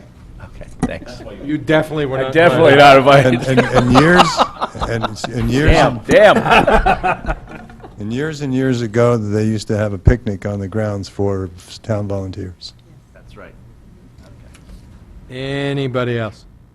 Seeing none, we're going to move on. And the last item of the night, 1370 Harbor Management Commission, page 129. Thank you, sir. Thank you for your patience. One guy in the audience. Yeah, exactly. Yes, I'm the last guy, between you and adjournments. Yeah, fortunately, he's a volunteer, so we didn't pay extra. Hence And you our were budget last. is down for next year. Welcome. Please introduce Hi, yourself. I'm Jim Harmon. I'm the chairman of the Harbor Management Commission. Thank you, And Jim. we're responsible for the maintenance and operation of the Southport Harbor and the surrounding waterfront areas. The main things that have been going on recently is we're wrapping up the Exide project, and so that'll hopefully be a nice source of development for the city. And also, one of our main problems over the last many years has been a big sandbar that's accumulating at the mouth of the harbor. We're finally making progress with the Army Corps of Engineers on putting together a plan to manage that, and so we're hopeful that we'll be able to keep the channel at its full width. In terms of the budget, the biggest decline has been in the fees and professional services. Partly that's because we have separated off the printing and the office supplies, which have been included in the invoices that we've been getting for our consultant, and so we'll be separating those off in the payment area. And also, with the conclusion of the Exide project, I think we won't need quite as much consulting as we have been doing, so. So the budget went from $24,160 to about $22,660. That's right. Or in a decline of about 6.25% or so. Yep. Do we have any questions on this budget? Mr. Walsh? You're in charge of boat moorings and things like that? Well, the harbor master is, and we're in charge of the harbor master. And it's your budget, though? Yes. Okay. How is that all? Everything working okay with that? Yes. You may recall we had a problem Yes. with our mooring contractor a few years ago. Yeah. We've resolved that and switched it back to the previous mooring contractor, and that's moving very smoothly now. Good. I had a couple of clients who had some issues, but they say since you've gone back, everything's been smooth sailing. Yes. Okay. Yes. Okay. So, great. That's awesome. All right. Any other questions? Seeing none, thank you, sir. We appreciate you being here. You're very welcome. I'm sorry for the late No problem. evening. All right, couple items here, programming notes, if we might. This Saturday, March 18th, at the Fairfield Ludlow High School Auditorium, not middle school, high school auditorium, At 9:30 a.m., we have our public budget session where we hear from taxpayers, citizens, and electors of the town of Fairfield. That's taxpayers, citizens, and electors for the town where they get to address us. In years past, as many of you have known, who have been here through the good times and the tough times, this crowd can be quite large and passionate, or quite small and equally passionate. I have contacted Chief McNamara and asked him just to have a police presence there, just in case we have a large gathering of people there, as we have in the past. We will open it up with comments, brief comments by myself, then we'll take the comments from the audience, and then each board member at the end will be able to address whatever they feel they would like to address. We typically don't take questions at this. This is not the time for questions. However, if there is something said by an audience member that somebody wants to address, feel free. Just make sure you're recognized and we can go forward. We try to talk as little as possible and allow the taxpayers to have their say as to everything going on. Mrs. Marmion, you looked at me when I said I had police officers there. In the past, where we have had either large tax increases or spending cuts, we have had very significant audiences and very passionate discussions there. We've never had a used police presence or anything, but we have it there just in case. And we'll do the same, and I would expect we would have a large audience this time based on the volume of emails and traffic we've had. Okay, does anybody have any questions, comments, concerns about our session? It'll be for 2 hours. Anything? Mr. Walsh, did you have something? I just had something. I can deal with it another night if you want, Mr. Chairman, so I'm just going to put it out there and you tell me whether you want to deal with it tonight or not. Let me get done Okay. with this, and then we can go back to it, okay? Let me do Sure. another announcement. Next Tuesday evening, now, Mrs. Gardner, thank you very much. There was revised agendas put on our desks this evening, and I'd ask you to turn to Tuesday, March Mr. Chair, 21st. revised agendas put on, You're the only one that got it, Tom. Oh, you didn't give it? No, I only gave you a copy. Oh, there was a revised agenda put on my desk if tonight. we could have those emailed out, perhaps? Website and you received. Absolutely. Can we email these out? I was not aware that I Was was the only one that emailed, got but it. you're the only one that we brought a hard copy for. Oh, okay.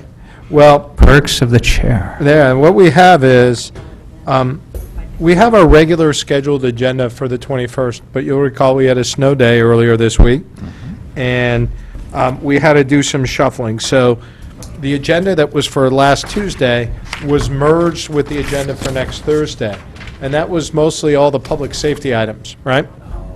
With one exception. The fire chief had a conflict, so we moved the fire presentation to the 21st. So it'll be our regularly scheduled agenda for the 21st, plus the fire department. Then on the 23rd, it'll be our regularly scheduled agenda, plus all the health and welfare and public safety items that we'll be taking that night. You'll recall that that one was supposed to be just a discussion night, but now we actually have to hear the presentations on the public safety side. Does this make sense to everybody? Just wanted to have the clarification. Another programming note, due to my travel schedule was blown up by the snowstorm this week, so I will not be here next Tuesday night. Unfortunately, Mr. Brown also has a business trip that evening, so Mrs. Leclerc will be chairing the meeting on next Tuesday night. Okay? So that's all the comments. Does anybody have anything else for me? And if not, I'll ask Mr. Walsh. My question, I guess, I'll just put the subject matter out there. It's in regards to in regards to our health insurance on page 334, the out-of-plan stipends. And I know I'd asked for the stipends for the town, and I think that was properly interpreted. That's exactly what we got, was what I was looking for, so I'm not saying that anything's missing. My question was, in reviewing the book, I forgot about these out-of-plan stipends, and that's, I think, a system where if someone decides not to take our health insurance, for an individual, I think we pay them $1,250. I think if it's a family, it's $2,500. I think Is that that's correct? my understanding, but for this, the dollar specifics, I'm going to refer to finance. Sure. I think that's what it is. Basically, if you don't take our insurance, if you have other ways to get your health $2,500 for a insurance. family, and $1,250? $250 for dual and $2,000 for single. Oh, $2,000 for single. And how much, do we have an idea of how much it costs for each what the cost is per employee for the insurance? Well, yeah, it's 22,000 or Okay. something. And that, I mean, I started thinking about it because this came up with some other client, and whether we should look as a town to maybe sweeten that pot. Because say we paid somebody $5,000. It might sweeten the pot if they're looking at whether they can join their husband or wife's policy. You know, maybe even be $5,000, even if it was for a family, $7,000. We might be able to get some savings and get more employees to sign on to that, to get off of our health insurance, and also make it financially worthwhile for them. They might actually be able to join a health plan of their spouse or significant other or partner, and not only be able to get on that with the money savings that we put in their pocket, but also maybe even put a couple dollars in their pocket besides that. But I think it might be worth looking at. I don't know whether that's something for our new HR director to take a look at, but I think with the cost of the insurance, it might be time to revisit that, because I don't know whether $2,000 is going to really, and the numbers seem to suggest there's not a lot. At between the regular employees and WPCA, there's only 20 employees that have availed themselves of this out of 470 employees. Yeah, I think that, one, asking our HR director to take a look at that, I think that certainly having him review who is on it and what the motivation is, what drives that, and perhaps look at a few other towns around here to see if they have comparable programs and there's different. I could, without any data, could certainly suggest that for most folks, your work here, this is your insurance program, you don't have lots, so that the universe of possibilities of people that have alternative choices may not be that big. It might not be. However, as I led, I'm not suggesting I have the data to support that. I could speculate. However, I think it does make sense to look at what other towns do, see if they have a different ratio. Yes. And see if they have a different program in terms of what their incentive is. So thank you for bringing that up. And maybe you could even send a survey out by email to the employees, say if we raised it to X number of dollars, Well- would that interest you? But normally, There's the one people that would, I'm sorry. Yeah, no, there's one other thing, I mean, and this would be a negotiated item. I'm not recommending it, so don't jump up and down about it. But I have seen some of my clients where they actually adopt a policy where that the employee's covered. Kids can be covered. But your spouse, if they're eligible for another plan, have to go and take that other plan. Or they have to submit an affidavit saying they're not eligible for any other plan. And therefore, they would be covered by our plan. I know one of my clients did that, and they went from a premium increase of 20% down to a 0% increase in the first year they implemented that policy. Now, that'd be a tough policy to implement. I'm not saying that's necessarily something you want to do, but to your point, that's something about shifting the healthcare costs and the burden, and, sweetening the pot is another idea. Something to consider. Mr. Nope, Tetra. I think it starts, I think it's a good question. I think it starts with asking our HR director to see what kind of is happening out there in the marketplace and Yeah. what the options are. I was in a networking meeting today, and someone was talking about, there's an insurance specialist, and they're talking about supplemental Medicare programs. And someone was asking questions about, well, why doesn't the employer just pay for the supplemental cost, have the person go on Medicare? He's like, well, that's actually illegal, because Medicare doesn't want all these people jumping on. He's like, you can incentivize employees, but the only way you can do it is if you incentivize the pre-65 and the post-65. This way, the post-6, so he gave the example, yes, if you incentivize somebody with $5,000, he goes, they'd be on Medicare, I could get them a supplemental program, which was the Primo Pro program, and you can get no deductibles at all for anything. And he goes, and they'd end up with money in their pocket. But he goes, you'd have to incentivize the pre-65, all the employees at the same time, otherwise the plan would be illegal. So I remember we had this plan. It's just, I guess if we could take a look at it just to see if we could, at 20, getting close to that large a number, $20,000, is that the number you used, Bob? It's over 20. It's over $20,000. There's a lot of difference between the 2,000 or 2,250 we're offering right now and that, and maybe there's a way to split the difference and still come out ahead. And find out, whether this is something that incentives make a difference on. Yeah. It may be that and again, it depends on the universe, but again, I'm not sure I have the data on that, so I think it makes sense to have our HR director get out and find out why folks are on it and what other towns are doing and see what comparable programs are. I've heard that, Tom, you might have a better idea, or Jim, or anybody else who works for a corporation. Corporations are doing this all the time with larger numbers. Yeah.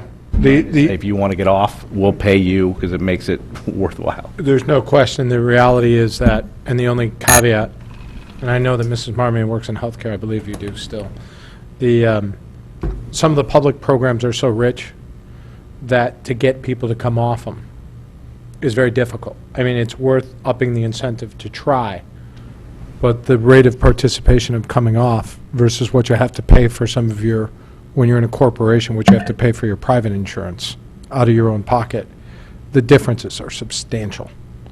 So it'd have to be a meaningful number to adjust it. And that's why the suggestion is, let's take a look at what other Right. towns are doing and see if anything works better than what we're doing. Right. Somebody else may have the answer on this. I think so. it's very valid. Any other questions, comments, concerns from everyone? Thank you for allowing me to pursue that topic. No, I think that was great. We got to look at everything. Anything and everything. Just one other item, there's the unassigned fund balance documents that Mr. Walsh promised to be made available to everybody this evening, so Great. take one and pass them down. Fund balance documents. I don't want to discuss them now. Let's just pass them on and we'll take a look at them.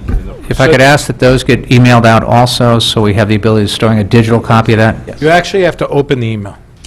Forgive me, I was out of the office this afternoon, so that it's safe to say I didn't open the emails. on That didn't get emailed. These went out as well, the ones That you didn't have get here emailed, are but I know it's on our copies. website. I was teasing you because I knew you got the other email and you didn't get a chance to open it. So. Yeah, no, I literally wasn't in the office this afternoon, so. If I could just point out one thing as everyone's looking at it, there are 2 pages that, these were actually prepared by our financial advisor. Jim, I don't want to discuss it tonight, though. Could we get another I one just wanna down here, say- please? What? Could Yeah, we get you can another have this one? one. I have Otherwise, Thank you. But the first page is really the operative page, the one. Great. Do we have a motion to adjourn? Mr. Brown, do we have a second? Do we have a second? Mr. Matola. All in favor of adjournment? Opposed? Abstentions? Good night, everybody. Thank you. Good night.